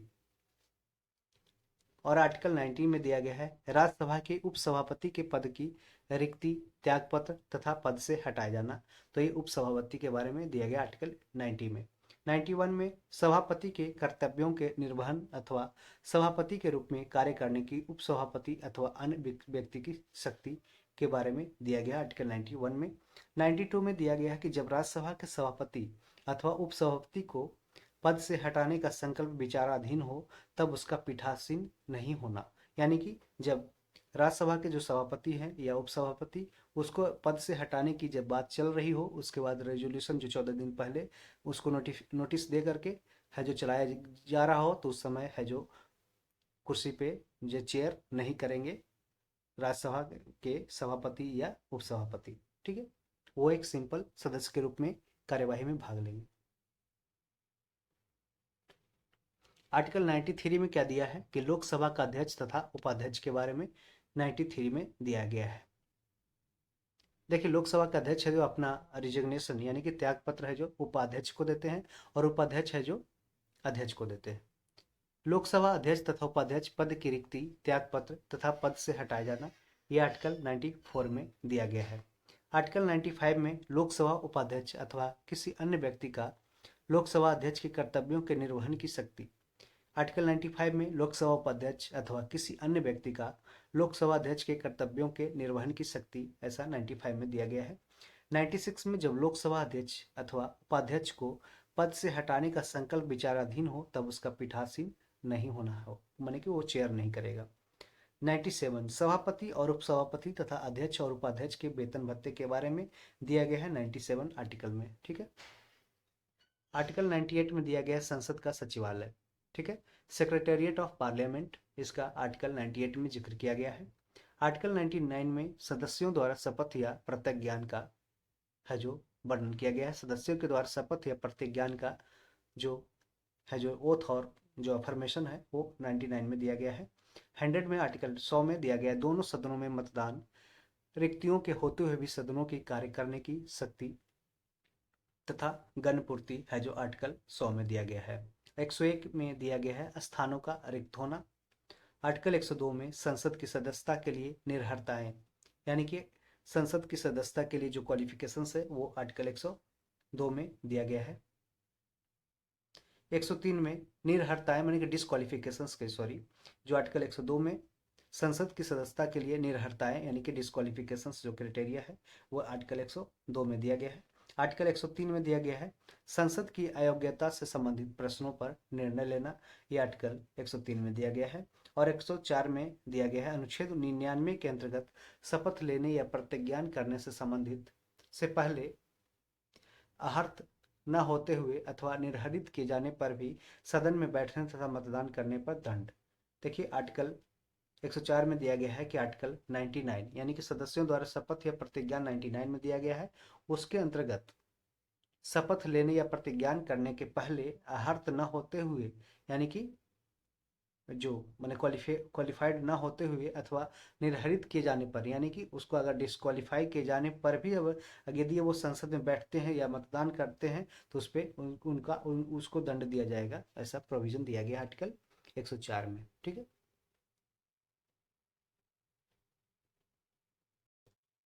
किस राज्य में किस राज्य में लोकसभा में अनुसूचित जनजातियों यानी कि शेड्यूल ट्राइब के लिए सर्वाधिक सीटें आरक्षित की गई है? तो ये मध्य प्रदेश में है और ये 6 सीटें हैं जो सबसे ज़्यादा है जो आरक्षित की गई है शेड्यूल्ड ट्राइब्स के लिए मध्य प्रदेश में। लोकसभा का कार्यकाल आपातकाल की घोषणा के दौरान एक बार में 1 वर्ष तक के लिए बढ़ाया जा सकता है। इसको याद रखिएगा, ये डायरेक्ट पूछ सकता है कि लोकसभा का कार्यकाल जो इमरजेंसी होता है, इमरजेंसी की घोषणा के दौरान एक बार में कितने वर्ष तक के लिए बढ़ाया जा सकता है? तो 1 वर्ष के लिए बढ़ाया जा सकता है। लोकसभा में 2 आंग्ल भारतीय यानी कि 2 एंग्लो इंडियन सदस्य कौन मनोनीत करता है? तो ये भारत का राष्ट्रपति मनोनीत करता है। और ऐसा प्रोविजन अब आर्टिकल इसको है जो खत्म कर दिया गया है। एंग्लो इंडियंस को अब है जो मनोनीत नहीं किया जाता है। ठीक है। देखिए, 104वें संविधान संशोधन अधिनियम 2019 के द्वारा आंग्ल भारतीय समुदाय से संबंधित व्यवस्था को निर्धारित तिथि 25 जनवरी 2020 से आगे नहीं बढ़ाया गया है, तो इसको खत्म कर दिया गया है। जो लोकसभा में 2 सदस्यों को राष्ट्रपति के द्वारा है जो सम्मिलित किया जाता था, मनोनीत किया जाता था, ऐसे अब नहीं किया जाएगा आंग्ल इंडियंस को। लोकसभा चुनाव में निर्वाचित होने के लिए ये क्यों ऐसा किया गया है? ऐसा सरकार समझती है कि अब ऐसा कुछ है नहीं कि जो एंग्लो इंडियन समुदाय कम्युनिटी को है जो रिप्रेजेंट किया जा सके, उसको मतलब कि आगे लाया जा सके। पहले ऐसा प्रोविजन इसलिए लाया गया था कि उस कम्युनिटी से बहुत ज़्यादा लोग हैं जो संसद में नहीं आ पाते थे, यानी कि इलेक्ट नहीं हो पाते, चुनाव जीत नहीं पाते थे। इस कारण से है जो ऐसा व्यवस्था किया गया था। लेकिन अब ऐसा प्रोविजन हो गया है, अब ऐसा मतलब देखने को मिला है कि एंग्लो इंडियन कम्युनिटी से भी लोग चुन के आ रहे हैं लोकसभा में। ठीक है। तो उसके लिए अलग से रिजर्वेशन की व्यवस्था नहीं की गई है। लोकसभा चुनाव में निर्वाचित होने के लिए किसी व्यक्ति की न्यूनतम आयु कितनी निर्धारित की गई है? तो ये 25 वर्ष। लोकसभा में 25 वर्ष, राज्यसभा में 30 वर्ष, याद रखेगा। ठीक है। लोकसभा और राज्यसभा के सर्वाधिक प्रतिनिधि यानी कि रिप्रेजेंटेटिव भारत के किस राज्य से आते हैं? तो ये उत्तर प्रदेश से आते हैं। तो लोकसभा और राज्यसभा के सर्वाधिक प्रतिनिधि कहाँ से आते हैं? तो ये उत्तर प्रदेश से आते हैं। ठीक है। उत्तर प्रदेश के बाद लोकसभा में सर्वाधिक सीटें किस राज्य में हैं? तो ये महाराष्ट्र में है। कितने? 48 सीटें हैं। उत्तर प्रदेश के बाद लोकसभा में सर्वाधिक सीटें कहाँ हैं? ये महाराष्ट्र में है। जबकि यूपी में कितना है? तो यूपी में है जो 80 सीट है। राज्यसभा एक अस्थायी सदन है क्योंकि इसे विघटित या समाप्त नहीं किया जा सकता है। तो राज्यसभा क्या है? एक परमानेंट जो हाउस है, उसको सदन, उसको मतलब विघटित या समाप्त नहीं किया जा सकता है। क्षेत्रफल की दृष्टि से सबसे बड़ा लोकसभा निर्वाचन क्षेत्र कौन सा है? तो ये लद्दाख है। क्षेत्रफल की दृष्टि से यानी कि एरिया वाइज सबसे बड़ा लोकसभा निर्वाचन क्षेत्र कौन है? तो ये लद्दाख है। परिसीमन यानी कि डिलिमिटेशन के बाद, परिसीमन माने सीमा को डिलिमिट करना, यानी कि जो सीमा है कंस्टिट्यूएंसी है, माने कि कोई भी आप विधानसभा क्षेत्र से आते हैं या संसदीय क्षेत्र से आते हैं, उसका एक सीमा तैयार किया जाता है। वह कौन करता है? ये डिलिमिटेशन कमीशन के द्वारा ही किया जाता है। ठीक है, इसको याद रखिएगा, डिलिमिटेशन कमीशन। तो ये डिलिमिट यानी कि सीमन माने परिसीमा बनाना। डिलिमिटेशन के बाद उत्तर प्रदेश में मतदाताओं की संख्या की दृष्टि से सबसे बड़ा लोकसभा क्षेत्र कौन सा है? तो ये उन्नाव है। उन्नाव। तो सबसे बड़ा लोकसभा क्षेत्र कौन सा है? उन्नाव उत्तर प्रदेश में है। ये उत्तर प्रदेश में है। ठीक है। लोकसभा का पहला आम चुनाव किस वर्ष हुआ था? तो ये 25 अक्टूबर 1951 से 21 फरवरी 1952 के बीच हुआ था। लोकसभा का पहला आम चुनाव, फर्स्ट जो इलेक्शन हुआ था वो 1951-52 में भी, याद रखिएगा, हुआ था। देखिए, भारत की संचित निधि पर भारित व्यय, ठीक है, कौन कौन से होते हैं? यानी कि कंसोलिडेटेड फंड ऑफ इंडिया पे जो खर्च होते हैं वो कौन कौन से होते हैं, कौन कौन से खर्च किए जाते हैं? तो ये आर्टिकल 166 पे है। ठीक है, 166 में दिया गया है। राष्ट्रपति के वेतन, और क्यों ऐसा दिया गया है कि संचित निधि पे ही इसको भारित व्यय किया गया है? इसलिए किया गया है, जैसे आप देखेंगे कि सारे वैसे वैसे पोस्ट हैं, वैसे वैसे जो गवर्नमेंट ऑफिशियल पोस्ट हैं, जिनका यदि संचित निधि पे उनके वेतन, उनके उनके खर्चे, उनके जो भत्ते होते हैं, अगर उनको है जो एक संसद के सदस्यों के द्वारा अगर निर्धारित किया जाएगा तो उस पे उसके कंट्रोल में रहेगा, तो वो ब्लैकमेल कर सकते हैं उनको है जो अपने फायदे के लिए यूज कर सकते हैं उस पोस्ट को। ठीक है, तो इसको बचाने के लिए, उसको पारदर्शिता को संरक्षित रखने के लिए ही है जो भारत के संविधान में ऐसा संचित निधि पे भारत व्यय का वर्णन किया गया है कि उसका उस पे कोई भी उसके काम इंडिपेंडेंसी पे कोई फर्क ना पड़े। ठीक है, जैसे राष्ट्र, जैसा कि एग्जाम्पल के तौर पे यदि माना कि यूपीएससी के चेयरमैन को राष्ट्रपति बोलते हैं कि, या प्रधानमंत्री बोलते हैं, या कोई भी एमपी बोलते हैं कि हम, या मंत्री बोलते हैं कि हमारे कोई भी मेरा बच्चा है उसको है जो मेरे कैंडिडेट है उसको आप सिलेक्ट कर लें। यदि आप सिलेक्ट नहीं किए तो आपको है जो आपके खिलाफ है जो हम कार्रवाई करेंगे और आपका है जो वेतन कट जाएगा, आपका सैलरी कट जाएगा, आपका अलाउंसेस जो मिल रहा है वो हम कट कर देंगे। लेकिन इसी इंडिपेंडेंसी को खत्म करने के लिए यूपीएससी के चेयरमैन को यहाँ पे यदि उसको ऐसा भयमुक्त, ऐसा भय दिखाया जाएगा तो वो जाहिर सी बात है उसके कैंडिडेट को है जो पहले सेलेक्ट करेगा, किसी भी तरीके से वो करेगा। ठीक है, तो यहाँ पे इंडिपेंडेंसी यूपीएससी जो कॉन्स्टिट्यूशनल बॉडी है उसका इंडिपेंडेंसी खतरे में आ जाएगा। ठीक है, तो उसको खतरे को बचाने के लिए उसके यूपीएससी के चेयरमैन, उसके सदस्यों, उसके सदस्यों का जो जितना भी खर्चा आता है, जितना वो सैलरी आता है, उसका सारा है जो संचित निधि पे है जो किया जाएगा। ठीक है, तो उससे उसके इंडिपेंडेंसी पे कोई खतरा महसूस नहीं होगा। ठीक है, तो यहाँ पे देखिए कि राष्ट्रपति के वेतन, भत्ता और उनसे संबंधित कोई भी खर्चा आएगा तो ये भारत के संचित निधि से ही व्यय किया जाएगा। और राज्यसभा के संचित निधि क्या होता है कि ये आर्टिकल 166 में दिया गया है कि भारत सरकार के जितने सारे टैक्सेस से, खर्चे से, इंटरेस्ट से, पेमेंट्स जो भी मिलते हैं सारा संचित निधि में जाते हैं। ठीक है, राष्ट्रपति के वेतन, भत्ता और उनसे संबंधित अन्य व्यय हैं जो संचित निधि से निकाल कर दिए जाते हैं। राज्यसभा के सभापति, उपसभापति, लोकसभा के अध्यक्ष और उपाध्यक्ष के वेतन और भत्ते हैं जो भी संचित निधि से ही दिए जाते हैं। ऐसे ऋण या भार जिनका दायित्व है जो भारत सरकार पे है वो भी संचित निधि पे व्यय है। उच्चतम न्यायालय के न्यायाधीशों के वेतन, भत्ते और पेंशन तथा उच्च न्यायालयों के न्यायाधीशों की पेंशन, यहाँ पे देखिए याद रखिए उच्च न्यायालय के जो हाई कोर्ट होते हैं उसके पेंशन दिए जाते हैं कहाँ से, ये कंसोलिडेटेड फंड ऑफ इंडिया से दिए जाते हैं, जबकि कंसोलिडेटेड फंड ऑफ स्टेट से इसका क्या दिया जाता है, तो सैलरी दिया जाता है, इसको याद रखिएगा। तो सैलरी कहाँ से दिया जाता है, अगर उच्च न्यायालय के, अगर पटना हाई कोर्ट के कोई जज है तो उसका सैलरी है जो राज्य के संचित निधि से दिया जाता है, ना कि केंद्र सरकार के संचित निधि से। केंद्र सरकार के संचित निधि से बस सिर्फ पेंशन दिया जाता है, पेंशन कहाँ से, भारत के संचित निधि से। ठीक है, इसको याद रखिएगा। भारत के नियंत्रक एवं महालेखा परीक्षक का जो वेतन है, भत्ता है और पेंशन है वो कहाँ से, तो ये भारत की संचित निधि से ही उसको व्यय किया जाता है, कैग का। और देखिए ऐसे अन्य व्यय जो संविधान अथवा संसद द्वारा नियमित किसी विधि द्वारा इस संबंध में भारत घोषित किया जा सके। ठीक है, इसको भी देखिए। प्रत्येक वित्त विधेयक धन विधेयक नहीं होता है, ये काफी जैसे यूपीएससी टाइप का स्टेटमेंट है कि प्रत्येक वित्त विधेयक यानी कि सारे जो फाइनेंस बिल होते हैं वो मनी बिल नहीं होते हैं, परंतु प्रत्येक धन विधेयक वित्त विधेयक होते हैं। जितने सारे मनी बिल होते हैं वो फाइनेंस बिल होते हैं। यानी कि इसको आप ऐसे याद कर सकते हैं कि प्रत्येक धन विधेयक वित्त विधेयक होते हैं, यानी कि एम बराबर एफ। ठीक है, जब बल्कि F, but F does not equal to male, M F, या male female, male equal to female but female does not equal to male. ठीक है, माने कि all money bill equal to finance bill but all finance bill not equal to money bill, बस इतना ध्यान रखिएगा। M equal to F याद रखिए, F does not equal to M. ठीक है, तो ये क्वेश्चन है जो पूछे जा सकते हैं। यदि लोकसभा के सभी सदस्य बहुमत से संकल्प पारित कर दे तो लोकसभा अध्यक्ष को उसके कार्यकाल की समाप्ति के पूर्व उसके पद से हटाया जा सकता है। तो यह कहने का मतलब है कि यदि लोकसभा के सभी सदस्य बहुमत से संकल्प पारित कर दे तो लोकसभा अध्यक्ष को उसके कार्यकाल की समाप्ति के पहले उसी उसको पद से हटाया जा सकता है। ठीक है, एक वर्ष में लोकसभा के कम से कम कितने सत्र बुलाए जाते हैं, तो ये 2 सदन, कम से कम है 2 सत्र बुलाए जा सकते हैं, ऐसे 3 सत्र बुलाए जा सकते हैं।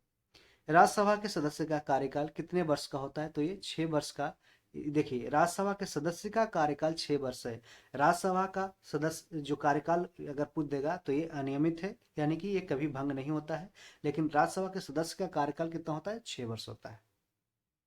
और लोकसभा के सदस्य का कार्यकाल 5 वर्ष मिनिमम होता है, इसके पहले भी वो रिटायर हो सकते हैं। यानी कि यदि वह लोकसभा का भंग होता है या किसी स्थिति में सरकार खत्म हो जाती है, कैबिनेट खत्म हो जाती है, भंग हो जाती है, तो है जो उसका जो फिर से री इलेक्शन में जा सकता है। प्रोटेम स्पीकर की नियुक्ति राष्ट्रपति के द्वारा की जाती है। प्रोटेम स्पीकर की नियुक्ति किसके द्वारा? राष्ट्रपति के द्वारा की जाती है। और उसका कर्तव्य नवनिर्वाचित लोकसभा सदस्यों को शपथ दिलाना है। देखिए, प्रोटेम स्पीकर क्या होता है? प्रोटेम स्पीकर जो पहले से चले आ रहे लोकसभा के जो सदस्य होते हैं, उनमें सबसे जो बुजुर्ग होते हैं, उन्हीं को प्रोटेम स्पीकर राष्ट्रपति के द्वारा नियुक्त किया जाता है। और वो जो नवनिर्वाचित लोकसभा के सदस्य होते हैं, उनको बस उनका काम है कि शपथ दिलाना है। और जैसे ही लोकसभा के जो सदस्यों में से लोकसभा के जो स्पीकर चुन लिए जाते हैं, उनके बाद इनका रोल है जो समाप्त हो जाता है। लोकसभा अध्यक्ष यानी कि स्पीकर अपने निर्णायक मत कास्टिंग वोट का प्रयोग कब करते हैं? तो किसी विधेयक या प्रस्ताव के पक्ष और विपक्ष में जब बराबर मत होने की स्थिति में होता है, तो ये अपना कास्टिंग वोट का प्रयोग करते हैं। ठीक है। लोकसभा के प्रथम अध्यक्ष कौन थे? तो ये जीवी मावलंकर थे। गणेश वासुदेव मावलंकर लोकसभा के प्रथम अध्यक्ष थे। लोक लेखा समिति यानी कि पब्लिक अकाउंट कमेटी नियंत्रक एवं महालेखक परीक्षक की रिपोर्ट की जांच करती है तथा उस पर अंतिम रिपोर्ट तैयार करके संसद के पटल पर रखती है। ठीक है। तो लोक लेखा समिति है जो कैग के रिपोर्ट को जांच करती है। कौन जांच करती है? तो पब्लिक अकाउंट कमेटी। इसमें कौन कौन होते हैं? तो 15 मेंबर होते हैं जो लोकसभा से होते हैं और 7 मेंबर राज्यसभा से होते हैं। 15+7 होते हैं। ये कैग के रिपोर्ट को जांच करता है और उसको अंतिम रिपोर्ट को तैयार करके संसद के पटल पे रखती है। प्राक्कलन समिति यानी कि एस्टिमेट्स कमेटी का कार्यकाल कितना होता है? तो 1 वर्ष का होता है। और इसमें सदस्य होते हैं, टोटल 30 सदस्य होते हैं। 30 सदस्य कौन कौन होते हैं? ये सिर्फ लोकसभा के ही सदस्य होते हैं। तो एस्टिमेट कमेटी का काम क्या है कि जो बजट आ रहा है, बजट पे कितना खर्च होगा, अनुमानित क्या होगा, सरकार के द्वारा क्या अनुमानित किया गया है, उसका है जो सही किया गया है या नहीं किया गया है, ठीक है, उस पे उसका वो जांच करती है। ठीक है। तो ये सिर्फ 1 वर्ष के लिए है जो एस्टिमेट कमेटी यानी कि प्राक्कलन समिति जो मतलब कि उसका सेटअप किया जाता है। और ये 30 इसमें सदस्य होते हैं, सिर्फ लोकसभा से होते हैं, राज्यसभा से इसका कोई भी सदस्य नहीं होता है। राज्यसभा के सदस्य किसके द्वारा चुने जाते हैं? तो राज्यों की विधान सभाओं द्वारा है जो राज्यसभा के सदस्य का चुनाव किया जाता है, राज्य की विधानसभाओं के द्वारा। अब देखते हैं नया संसद भवन जो बना है, न्यू पार्लियामेंट, अभी दिल्ली में, उसके बारे में देखते हैं। 28 मई 2023 को प्रधानमंत्री मोदी के द्वारा नवनिर्मित जो संसद भवन है उसका उद्घाटन किया गया। नए संसद भवन की आधारशिला 10 दिसंबर 2020 को रखी गई थी। 10 दिसंबर 2020 को, ऐसे डेट को याद रखिएगा मार्क करके। इसका निर्माण सेंट्रल विस्टा पुनर्विकास परियोजना यानी कि सेंट्रल विस्टा प्रोजेक्ट के द्वारा है जो की गई है। इसमें राज्यसभा चैम्बर में बैठने की क्षमता 250 से बढ़कर 384 हो गई है। ठीक है। राज्यसभा में 384 सीट, और जबकि लोकसभा में बैठने की जो क्षमता 550 पहले थी, उसको बढ़ा करके 888 कर दिया गया है। और संयुक्त संसद अधिवेशन में कुल बैठने की अधिव्यवस्था 1272 हो गई है। अब टोटल 1272, ये बीपीएससी टीचर में ऐसा ये टोटल पूछा गया था सीट। ठीक है, कितने? तो 1272। त्रिकोणीय आकार के 4 मंजिला यानी कि त्रिकोणीय आकार के 4 मंजिला संसद भवन का निर्मित क्षेत्र 64,500 वर्ग मीटर में है। इस भवन के 3 मुख्य द्वार हैं, ज्ञान द्वार, शक्ति द्वार और कर्म द्वार। पूछे जा सकते हैं क्वेश्चन कि इसमें से कौन कौन द्वार नहीं है। तो देखिए, ज्ञान द्वार है, ज्ञान, शक्ति और कर्म, कर्म शक्ति, ज्ञान शक्ति, शक्ति शक्ति। ठीक है। तो ये तीनों याद रखें, ज्ञान, शक्ति और कर्म। लोकसभा का आंतरिक हिस्सा, और पूछ सकता है सीधे कि कितने मुख्य द्वार हैं, तो 3 द्वार हैं। आंतरिक हिस्सा, इस लोकसभा का जो आंतरिक हिस्सा राष्ट्रीय पक्षी मोर पर आधारित है। तो मोर है जो लोकसभा, और राज्यसभा राष्ट्रीय फूल कमल पर आधारित है। संसद परिसर में राष्ट्रीय वृक्ष किसका? बरगद। अभी राष्ट्रीय वृक्ष क्या है? पीपल नहीं है, बरगद है, ध्यान रखिएगा। प्रथम संसद भवन का उद्घाटन है जो 18 जनवरी 1927 को हुआ था। ये क्वेश्चन काफी इंपॉर्टेंट है कि प्रथम संसद भवन का उद्घाटन कब हुआ था? तो 18 जनवरी 1927 को हुआ था। और ये याद रखिएगा, जो संसद भवन है वो जो लोकसभा और राज्यसभा यानी कि बाइकेमरल यानी द्विसदनीय व्यवस्था है, जो कौन सा गवर्नमेंट ऑफ इंडिया एक्ट से लाया गया था, तो ये गवर्नमेंट ऑफ इंडिया एक्ट 1919 के द्वारा है जो लाया गया था। लॉर्ड चेम्सफोर्ड उस समय वाइसराय थे। विशेषाधिकार समिति में दोनों सदनों से कुल कितने सदस्य होते हैं, तो ये 25 होते हैं विशेषाधिकार समिति में। लोकसभा से 15 और राज्यसभा से 10, तो टोटल, ये नया क्वेश्चन है, इसको ध्यान रखेगा कि विशेषाधिकार समिति में दोनों सदनों से कुल है जो 25 सदस्य होते हैं, लोकसभा से 15 और राज्यसभा से 10 होते हैं। संसद में सरकारी विधेयक यानी कि गवर्नमेंट बिल मंत्री के द्वारा, जबकि गैर सरकारी विधेयक यानी कि नॉन गवर्नमेंट बिल जिसे प्राइवेट बिल बोलते हैं, ठीक है, प्राइवेट बिल मंत्री के अतिरिक्त किसी भी सदस्य के द्वारा प्रस्तुत किया जा सकता है, चाहे वो मतलब कि बीजेपी का हो, चाहे तो यानी कांग्रेस का हो, उससे कोई मतलब नहीं है। यदि प्राइवेट बिल मंत्री के अलावा किसी और के द्वारा है जो पेश किया जाता है, मेंबर ऑफ पार्लियामेंट के द्वारा, तो प्राइवेट बिल में आ जाएगा। इसको याद रखिएगा। संसद सरकारी विधेयक क्या होते हैं, गवर्नमेंट बिल क्या होते हैं यानी कि पब्लिक बिल क्या होते हैं, और कौन नॉन गवर्नमेंट बिल यानी कि प्राइवेट बिल कौन सा होते हैं, ठीक। राष्ट्रपति के द्वारा राज्यसभा में कितने व्यक्ति मनोनीत किए जाते हैं, तो ये 12 व्यक्ति है जो राज्यसभा में मनोनीत किए जाते हैं। और कौन कौन होते हैं, तो ये लास्ट याद रखिएगा, लिटरेचर, आर्ट्स, साइंस और सोशल साइंस के जो प्रमुख व्यक्ति होते हैं उनका है जो मनोनीत किया जाता है राष्ट्रपति के द्वारा।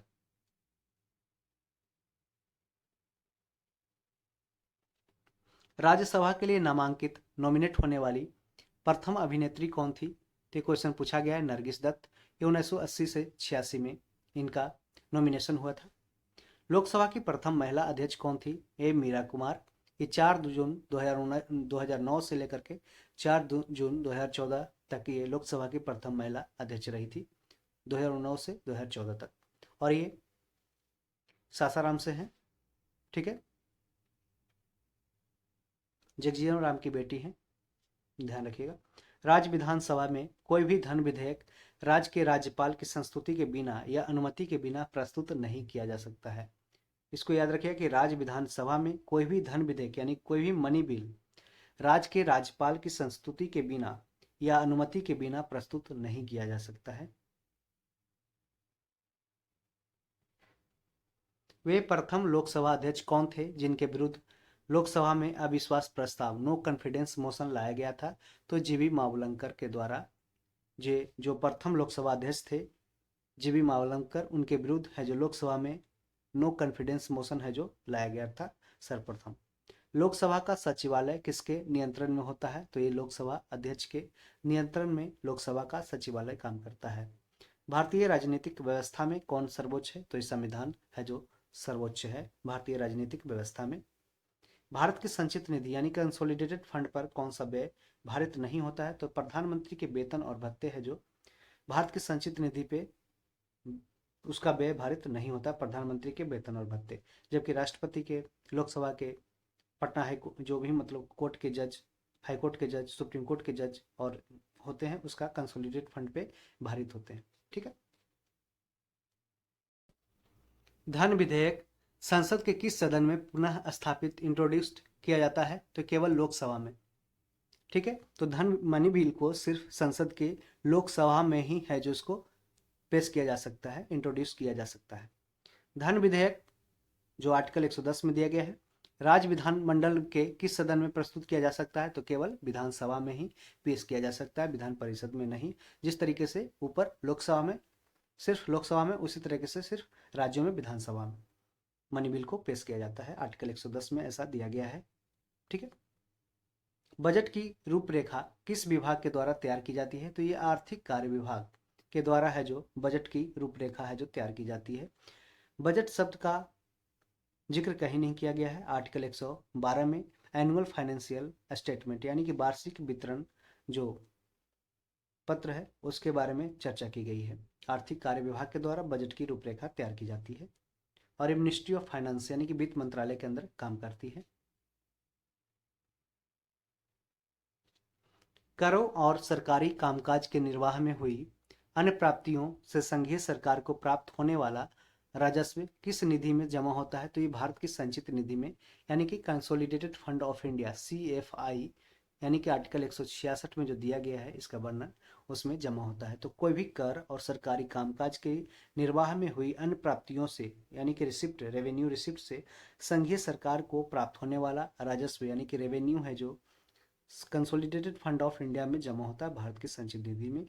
और यहीं से जो मुख्य अधिकारी होते हैं, जैसे कि कुछ पोस्ट, राष्ट्रपति, लोकसभा के स्पीकर, डिप्टी स्पीकर, राज्यसभा के स्पीकर, डिप्टी स्पीकर, और CAG, election commissioner, chief election commissioner, उसके सारे जो पेमेंट होते हैं उनको यहीं से किया जाता है। आर्थिक सर्वेक्षण, इकोनॉमिक सर्वे, प्रतिवर्ष संसद में कब प्रस्तुत किया जाता है? तो ये आगामी वर्ष के बजट के प्रस्तुति से पूर्व में पेश किया जाता है इकोनॉमिक सर्वे। इकोनॉमिक सर्वे है जो क्या होता है? इकोनॉमिक सर्वे है जो आप देखेंगे, अगर इकोनॉमिक सर्वे हमेशा अभी जैसे 2022-23 का आया है, ठीक है, लेकिन बजट आता है कब? बजट एक साल बाद का रहता है। बजट है जो 2023-24 में लिखा होगा, आपको दिखा होगा। इसका मतलब क्या होता है कि इकोनॉमिक सर्वे है जो पिछले साल, जो सरकार के द्वारा पिछले साल बजट में जो अनाउंस किया गया था, उसके अनुसार कितना सरकार ने काम किया, कितना जो बजट का अनुमान लगाया था, कितना परसेंट ग्रोथ करेगा, इतना परसेंट किया या नहीं किया, उसका है जो सर्वे निकालता है इकोनॉमिक सर्वे, ठीक है। और एक साल पीछे का होता है। जबकि बजट एस्टिमेशन होता है। एस्टिमेशन मतलब अनुमानित, अनुमानित है कि अगले जो एक साल में 2023-24 में सरकार है जो कितना खर्च लगाएगी, यानी कि हेल्थ सेक्टर में कितना खर्च करेगी, उसी के अनुसार है जो फंड का एलोकेशन किया जाता है, बंटवारा किया जाता है कि हेल्थ पे 2.1%, एजुकेशन पे 2.2%, इस तरीके से, मतलब कि जितना वो बंटवारा कर दे, जैसे मनरेगा पे कितना खर्च करना है, हेल्थ पे कितना खर्च करना है, एजुकेशन पे खर्च करना है कितना, उसी के आधार पे है जो संसद में उसका बजट को है जो वहाँ पे चर्चा किया जाता है, और उसी अनुसार उसको सरकार को है जो उतना बजट के अनुसार ही फंडिंग मिलता है, उसी पे सरकार है जो खर्च करती है। ठीक है, आपको समझ में आ गया होगा। कोई विधेयक धन विधेयक है अथवा नहीं, इसका निर्णय है सिर्फ लोकसभा के अध्यक्ष करता है। यानी कि कोई भी बिल है जो मनी बिल है या नहीं है, इसका निर्णय है जो लोकसभा के अध्यक्ष के द्वारा किया जाता है। भारत की संचित निधि से धन निकालने के लिए संसद का अनुमोदन अनिवार्य होना चाहिए। तो भारत की संचित निधि यानी कंसोलिडेटेड फंड ऑफ इंडिया से यदि कोई धन निकालता है तो संसद का अनुमोदन उसमें अनिवार्य होना चाहिए। एक बिना संसद के अनुमोदन के 1 रुपया भी संचित निधि से निकाला नहीं जा सकता है। लेखा अनुदान यानी कि वोट ऑन अकाउंट क्या है? तो वोट ऑन अकाउंट संघ सरकार को किस प्रकार की अनुमति प्रदान करता है? देखिए, निश्चित अवधि के लिए भारत की संचित निधि से धन निकालने की, देखिए वोट ऑन अकाउंट मतलब क्या होता है, माना कि यदि अभी बजट को पेश होना है, ठीक है, बजट को पेश होने के लिए, बजट को पारित होने के लिए सरकार को अभी 2 महीने का टाइम और विलंब कर दिया गया, तो उससे अभी वोट ऑन अकाउंट पहले शुरू में ले आया कि लेखा अनुदान, कि यदि हमारा माना कि कुछ पैसा कम रहा है, कुछ पैसा कम रहा है, यानी कि सरकार को तो पूरे देश में चलाने के लिए अर्थव्यवस्था की जरूरत पड़ेगी, पैसा की जरूरत पड़ेगी, तो उसके लिए वोट ऑन अकाउंट माना कि जब तक बजट पास ना हो जाए या बजट पास होने के बाद अगर कुछ भी पैसा कम जाए, ठीक है, कुछ पैसा कम जाए, तो सरकार को काम आगे बढ़ाने के लिए वोट ऑन अकाउंट के जरिए है जो ये संचित निधि से पैसा निकालने के लिए वोट ऑन अकाउंट का उपयोग किया जाता है। ठीक है, अब यहाँ देखते हैं हम साधारण विधेयक और धन विधेयक में तुलना कर देखते हैं क्या अंतर है दोनों में, ये देखते हैं। देखिए, ऑर्डिनरी बिल क्या होता है और मनी बिल क्या होता है, इसको अच्छा से समझेंगे, काफ़ी इंपॉर्टेंट है। काफ़ी सारे क्वेश्चन है जो अभी जो दरोगा इस समय एग्जाम में ऐसे पूछे जाते हैं, तो ये सब टॉपिक से पूछे जाते हैं। देखिए, साधारण बिल इसे लोकसभा या राज्यसभा में कहीं भी प्रस्तावित किया जा सकता है, यानी कि एक सिंपल माने बिल है, ऑर्डिनरी बिल है, साधारण बिल है, ठीक है, ध्यान रखिएगा। माने कि लोकसभा या राज्यसभा में कहीं भी कोई भी मैंने बिना रोक टोक के प्रस्तावित किया जा सकता है मेंबर के द्वारा, चाहे वो मंत्री हो, चाहे वो कोई भी ये नन मंत्री हो, ठीक है। इसे मंत्री अथवा गैर सरकारी सदस्य दोनों के द्वारा प्रस्तुत किया जा सकता है, माने सिर्फ MP होना चाहिए, वो सदस्य होना चाहिए, ठीक है। इसे सदन में प्रस्तुत करने से पूर्व राष्ट्रपति की अनुमति आवश्यक नहीं है। देखिए, ऑर्डिनरी बिल को पास कर मतलब पेश करने के लिए कोई भी राष्ट्रपति की अनुमति लेना जरूरी नहीं है। इसे राज्यसभा द्वारा संशोधित या अस्वीकृत किया जा सकता है। देखिए, इसे राज्यसभा के द्वारा संशोधित भी किया जा सकता है या अस्वीकृत भी किया जा सकता है, ठीक है। इसको बड़ा कर लेते हैं। इसे राज्यसभा के द्वारा संशोधित किया जा सकता है या स्वीकृत भी किया जा सकता है ऑर्डिनरी बिल को। इसे राज्यसभा अधिकतम 6 माह के लिए रोक के रख सकती है।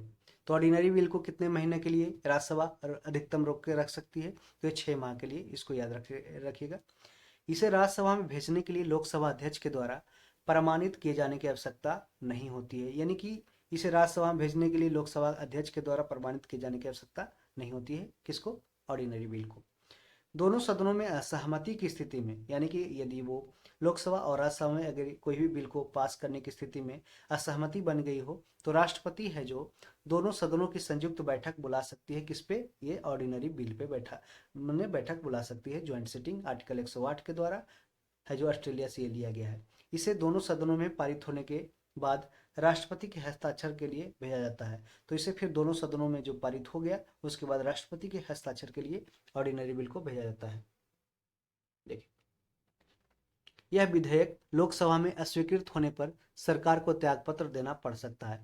यदि ऑर्डिनरी बिल ही है लेकिन लोकसभा में अस्वीकृत हो गया, तो उस पर सरकार को रिजिग्नेशन भी देना पड़ सकता है, यदि इसे मंत्री ने प्रस्तुत किया है तो। यदि मंत्री प्रस्तुत किया, ठीक है, और उसके बाद है जो वो बिल है जो लोकसभा में पास ही नहीं हुआ, इसका मतलब है कि आपके पास जो बहुमत है ही नहीं। बहुमत नहीं है तो नो कॉन्फिडेंस मोशन लगेगा, उस आधार पे आपको है जो त्यागपत्र देना पड़ जाएगा। इसे राष्ट्रपति के द्वारा स्वीकृत या अस्वीकृत किया जा सकता है अथवा पुनर्विचार के लिए भी भेजा जा सकता है। यानी कि इस ऑर्डिनरी बिल को राष्ट्रपति के द्वारा स्वीकृत किया जा सकता है या अस्वीकृत भी किया जा सकता है, लेकिन फिर बाद में इसके लिए पुनर्विचार के लिए भी भेजा जा सकता है। ठीक है, लेकिन अगर द्वारा पुनर्विचार के बावजूद भी इसको फिर से राष्ट्रपति के बाद पास है जो भेजा जाएगा, तो राष्ट्रपति इसको पास करने के लिए बाध्य हो जाएगा।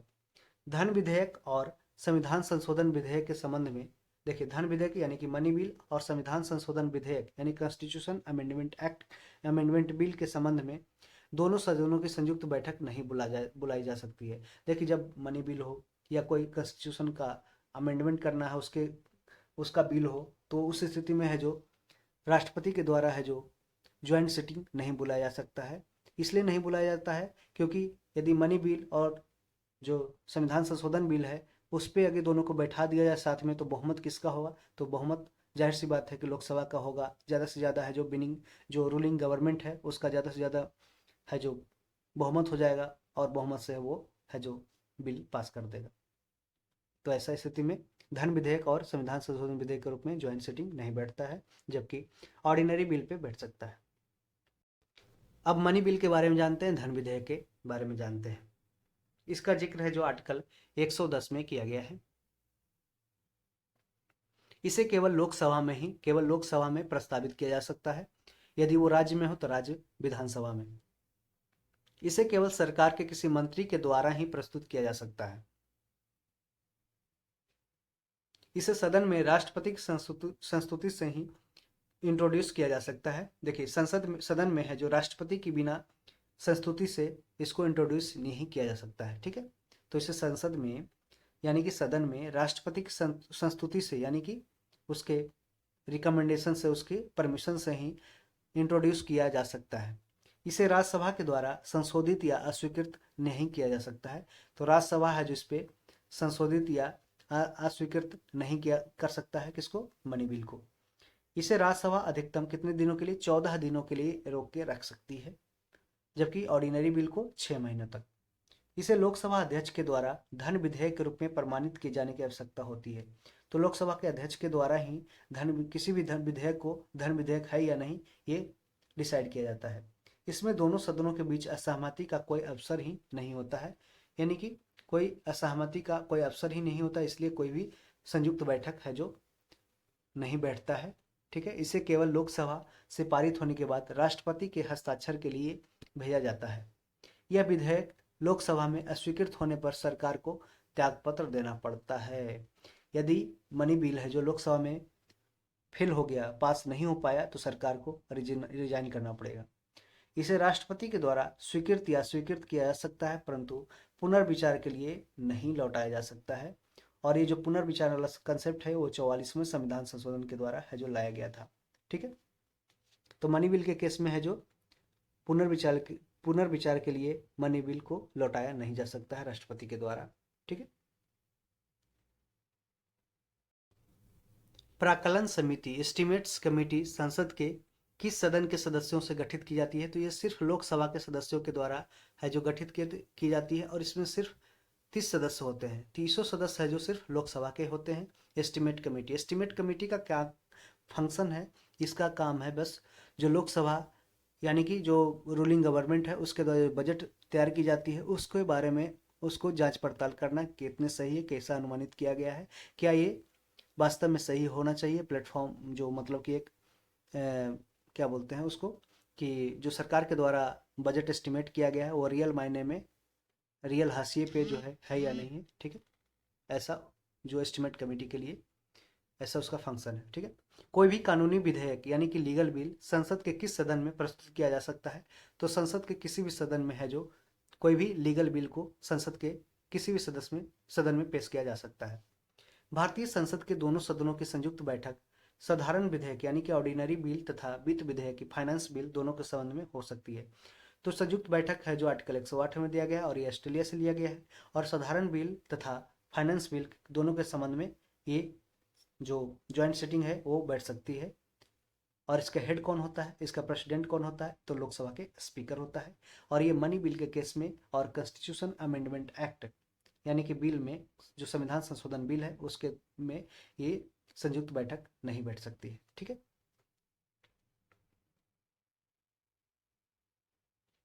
संसद के दो सत्रों के बीच अधिकाधिक अंतराल कितना होता है? तो ये 6 महीने का अधिक से अधिक अंतराल हो सकता है 6 महीनों का। आकस्मिक निधि यानी कि कंटिजेंसी फंड को राष्ट्रपति कैसे खर्च कर सकते हैं, व्यय कर सकते हैं? तो ये बिना संसदीय स्वीकृति के ये खर्च कर सकते हैं। और कंटिजेंसी फंड आर्टिकल 267 में दिया गया है।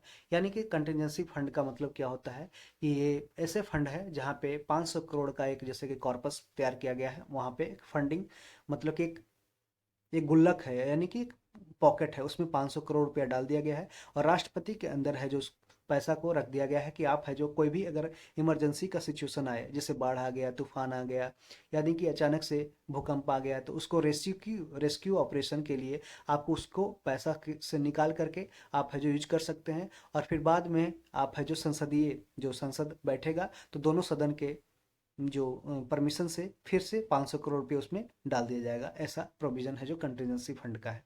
ठीक है, लोकसभा में विधेयक यानी कि कंटिजेंसी फंड में ऐसा रखने का प्रोविजन का मतलब क्या है, इसके पीछे उद्देश्य ये है, इसके पीछे उद्देश्य ये है कि यदि आप 500 करोड़ रुपये एक जगह नहीं रखते हैं, राष्ट्रपति अचानक से बाढ़ तूफान आ गया, तो लोकसभा यानी कि सदन के सदस्यों से आपको 500 करोड़ निकालने में यानी कुछ पैसा निकालने में आपको बहुत सारे टाइम लग जाएंगे। दोनों सदन की बैठक है या नहीं है, बहुत सारा दिक्कत आ सकती है। यदि वो दोनों सदन उस समय उपस्थित ना रहे, बैठक ना रहे, तो फिर कैसे बिल पास होगा, बिल कैसे पास होगा? तो जो सरकार को पैसा नहीं मिलेगा तो फिर रेस्क्यू ऑपरेशन कैसे हो पाएगा?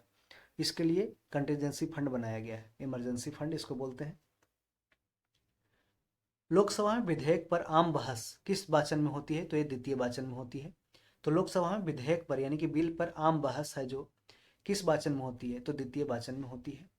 कटौती प्रस्ताव यानी कि कट मोशन को और किस अन्य नाम से जानते हैं? तो इस समापन मोशन यानी closure motion. Closure motion, cut motion यानी क्लोजर मोशन। कट मोशन का इसका मतलब ये होता है कि कोई विपक्ष पार्टी जो होती है वो रूलिंग गवर्नमेंट के कोई भी प्रोविजन लाने के, जैसे बजट में कुछ प्रोविजन लाया, उसको बस ऐसा बोलता है कि आप इसको इसके जो फंडिंग है उसको कट कीजिए, मतलब कि उसको टोटल के टोटल मोशन ऐसा लाने का पीछे जो मंशा होता है उसको क्लोज करने का मंशा होता है, समापन करने का मंशा होता है, इसलिए इसको कट मोशन को क्लोजर मोशन भी बोलते हैं। यदि कोई धन विधेयक लोकसभा के द्वारा स्वीकृत कर दिया जाए तो राज्यसभा इसे अधिक से अधिक कितनी अवधि तक रोक के रख सकती है? तो ये 14 दिनों तक रख के रोक सकती है। ठीक, यदि वार्षिक संघीय बजट यूनियन बजट लोकसभा के द्वारा पारित न हो तो प्रधानमंत्री अपनी मंत्री परिषद सहित त्यागपत्र दे देता है। ठीक है, यदि जो यूनियन बजट है, एनुअल फाइनेंशियल बजट है, यदि लोकसभा के द्वारा पारित नहीं होता है तो प्रधानमंत्री अपनी मंत्री परिषद के साथ साथ अपना खुद का त्यागपत्र दे देता है और गवर्नमेंट सरकार गिर जाती है।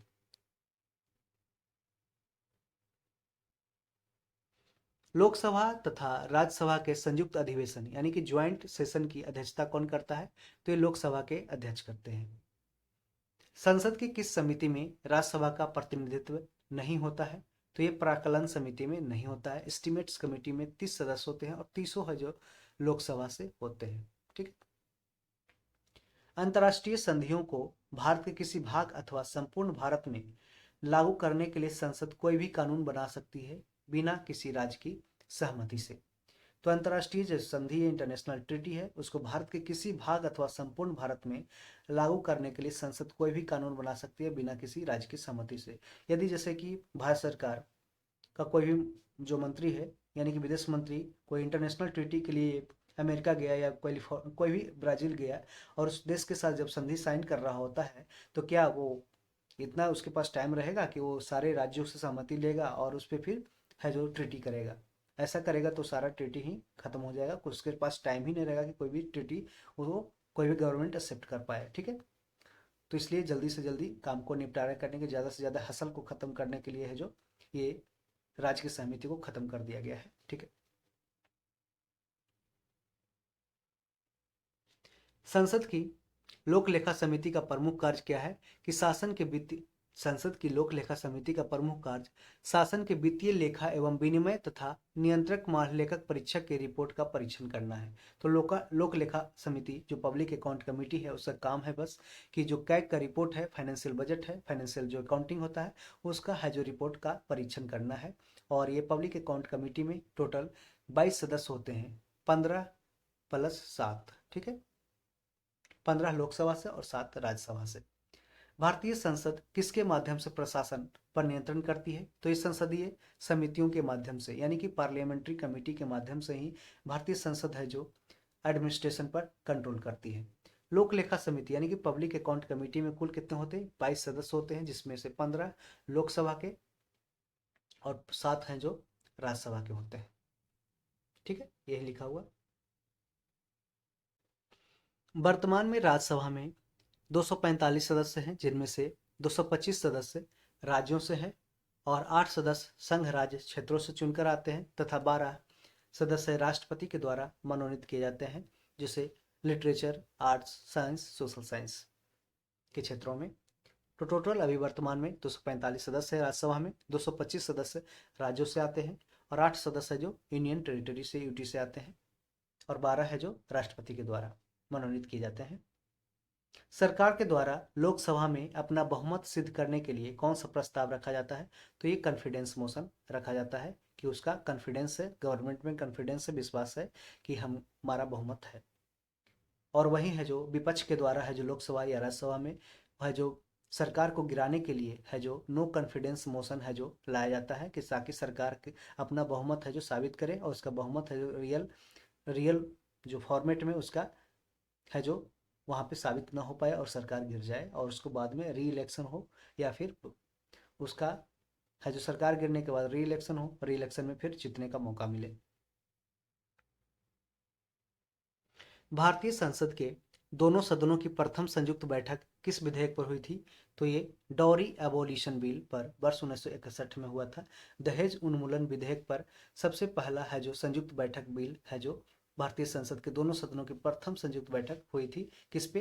तो डॉरी एबोलिशन बिल पे 1961 में, दहेज उन्मूलन विधेयक पर। लोक लेखा समिति अपनी रिपोर्ट किसे प्रस्तुत करती है? तो ये लोकसभा अध्यक्ष को करती है। पब्लिक अकाउंट कमेटी में 15 राज्यसभा लोकसभा से 15 लोकसभा और 7 है जो राज्यसभा से सदस्य इसमें होता है, टोटल 22 होते हैं। और ये अपनी रिपोर्ट है जो लोकसभा अध्यक्ष को प्रस्तुत करते हैं। संसद में लोक लेखा समिति पब्लिक अकाउंट कमेटी के अध्यक्ष की नियुक्ति किसके द्वारा की जाती है? तो ये लोकसभा अध्यक्ष के द्वारा है जो पब्लिक अकाउंट कमेटी के अध्यक्ष की नियुक्ति की जाती है। संसद या विधानसभा के किसी भी सदस्य की सदस्यता तब समाप्त समझी जाती है जब वह सदन को सूचित किए बिना लगातार 60 दिन तक है जो अनुपस्थित रहता है। ठीक है। संसद या विधानसभा के किसी भी सदस्य की सदस्यता तब तक समाप्त समझी जाती है जब वह सदन को सूचित किए बिना लगातार कितने दिनों तक? 60 दिनों तक अनुपस्थित रहता है। संसद राज्य सूची के किसी विषय पर कानून कब बना सकती है? यदि राज्यसभा ऐसा संकल्प पारित करती है तब। संसद राज्य सूची के किसी विषय पर कानून कब बना सकती है? यदि राज्यसभा ऐसा कुछ भी संकल्प पारित करती है तो है जो तभी है जो संसद है जो राज्यसभा के किसी विषय पर कानून बना सकती है। किसी मंत्री के विरुद्ध विशेषाधिकार प्रस्ताव यानी कि प्रिविलेज मोशन कब लाया जा सकता है?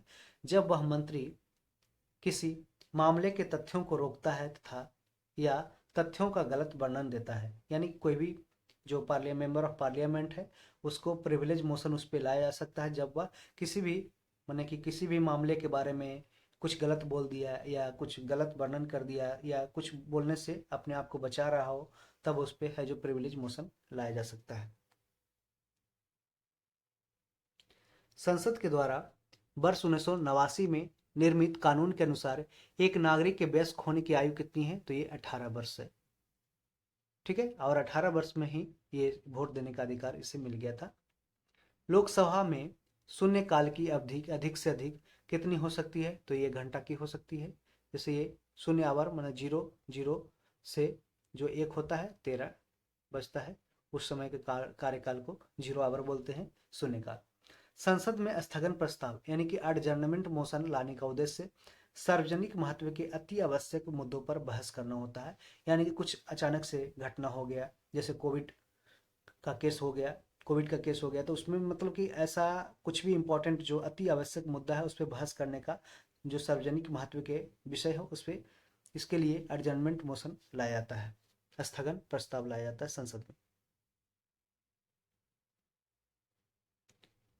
भारतीय संसद की संप्रभुता किसके द्वारा प्रतिबंधित है? तो ये न्यायिक समीक्षा से यानी कि जुडिशियल रिव्यू के द्वारा है जो भारतीय संसद की संप्रभुता इसके द्वारा प्रतिबंधित की गई है। यानी कि जो भी भारतीय संसद के द्वारा बोला जाएगा उसको उस पर भी जो भी मैंने बिल अगर पेश किया जाए, बिल को पास किया जाए, अगर बिल सही है गलत है या फंडामेंटल राइट को किसी भी पर्सन के सिटीजन के फंडामेंटल राइट को ये मतलब कि हार्म कर रहा है या नहीं, नुकसान पहुंचा रहा है या नहीं पहुंचा रहा है, ये जुडिशियरी के द्वारा है जो उसका जांच किया जाएगा, न्यायिक पुनर्वलोकन किया जाएगा, समीक्षा किया जाएगा यानी कि जुडिशियल रिव्यू किया जाएगा। और ये अमेरिका के संविधान से लिया गया है। और यदि ये उल्लंघन करते हुए पाया जाता है तो उस बिल को रद्द किया जाएगा, null and void supreme court के द्वारा डिक्लेयर कर दिया जाएगा। संसदीय व्यवस्था में शून्यकाल यानी कि 0 आवर किस देश की देन है? तो ये भारत की है। ये भारत के द्वारा खुद ही 0 आवर लाया गया है। सदन की कार्यवाही का प्रथम घंटा क्या कहलाता है? तो ये क्वेश्चन आवर कहलाता है। तो सदन की जब कार्यवाही स्टार्ट होता है उसका जो प्रथम घंटा होता है वो क्वेश्चन आवर कहलाता है। ठीक है, प्रश्नकाल कहलाता है। इस वीडियो में इतना ही रखते हैं, फिर आगे सुप्रीम कोर्ट से शुरुआत करेंगे। Supreme court, governor, chief minister, आगे हम शुरुआत करेंगे पॉलिटी का पार्ट 3 में। छोटे से वीडियो रहेगा, आपको देखने में आसानी रहेगी, आपको समझने में आसानी रहेगी। अब जल्दी से जल्दी है इस वीडियो को है जो डबल स्पीड में भी आप देख सकते हैं या फिर सिंगल 1x पे देख सकते हैं।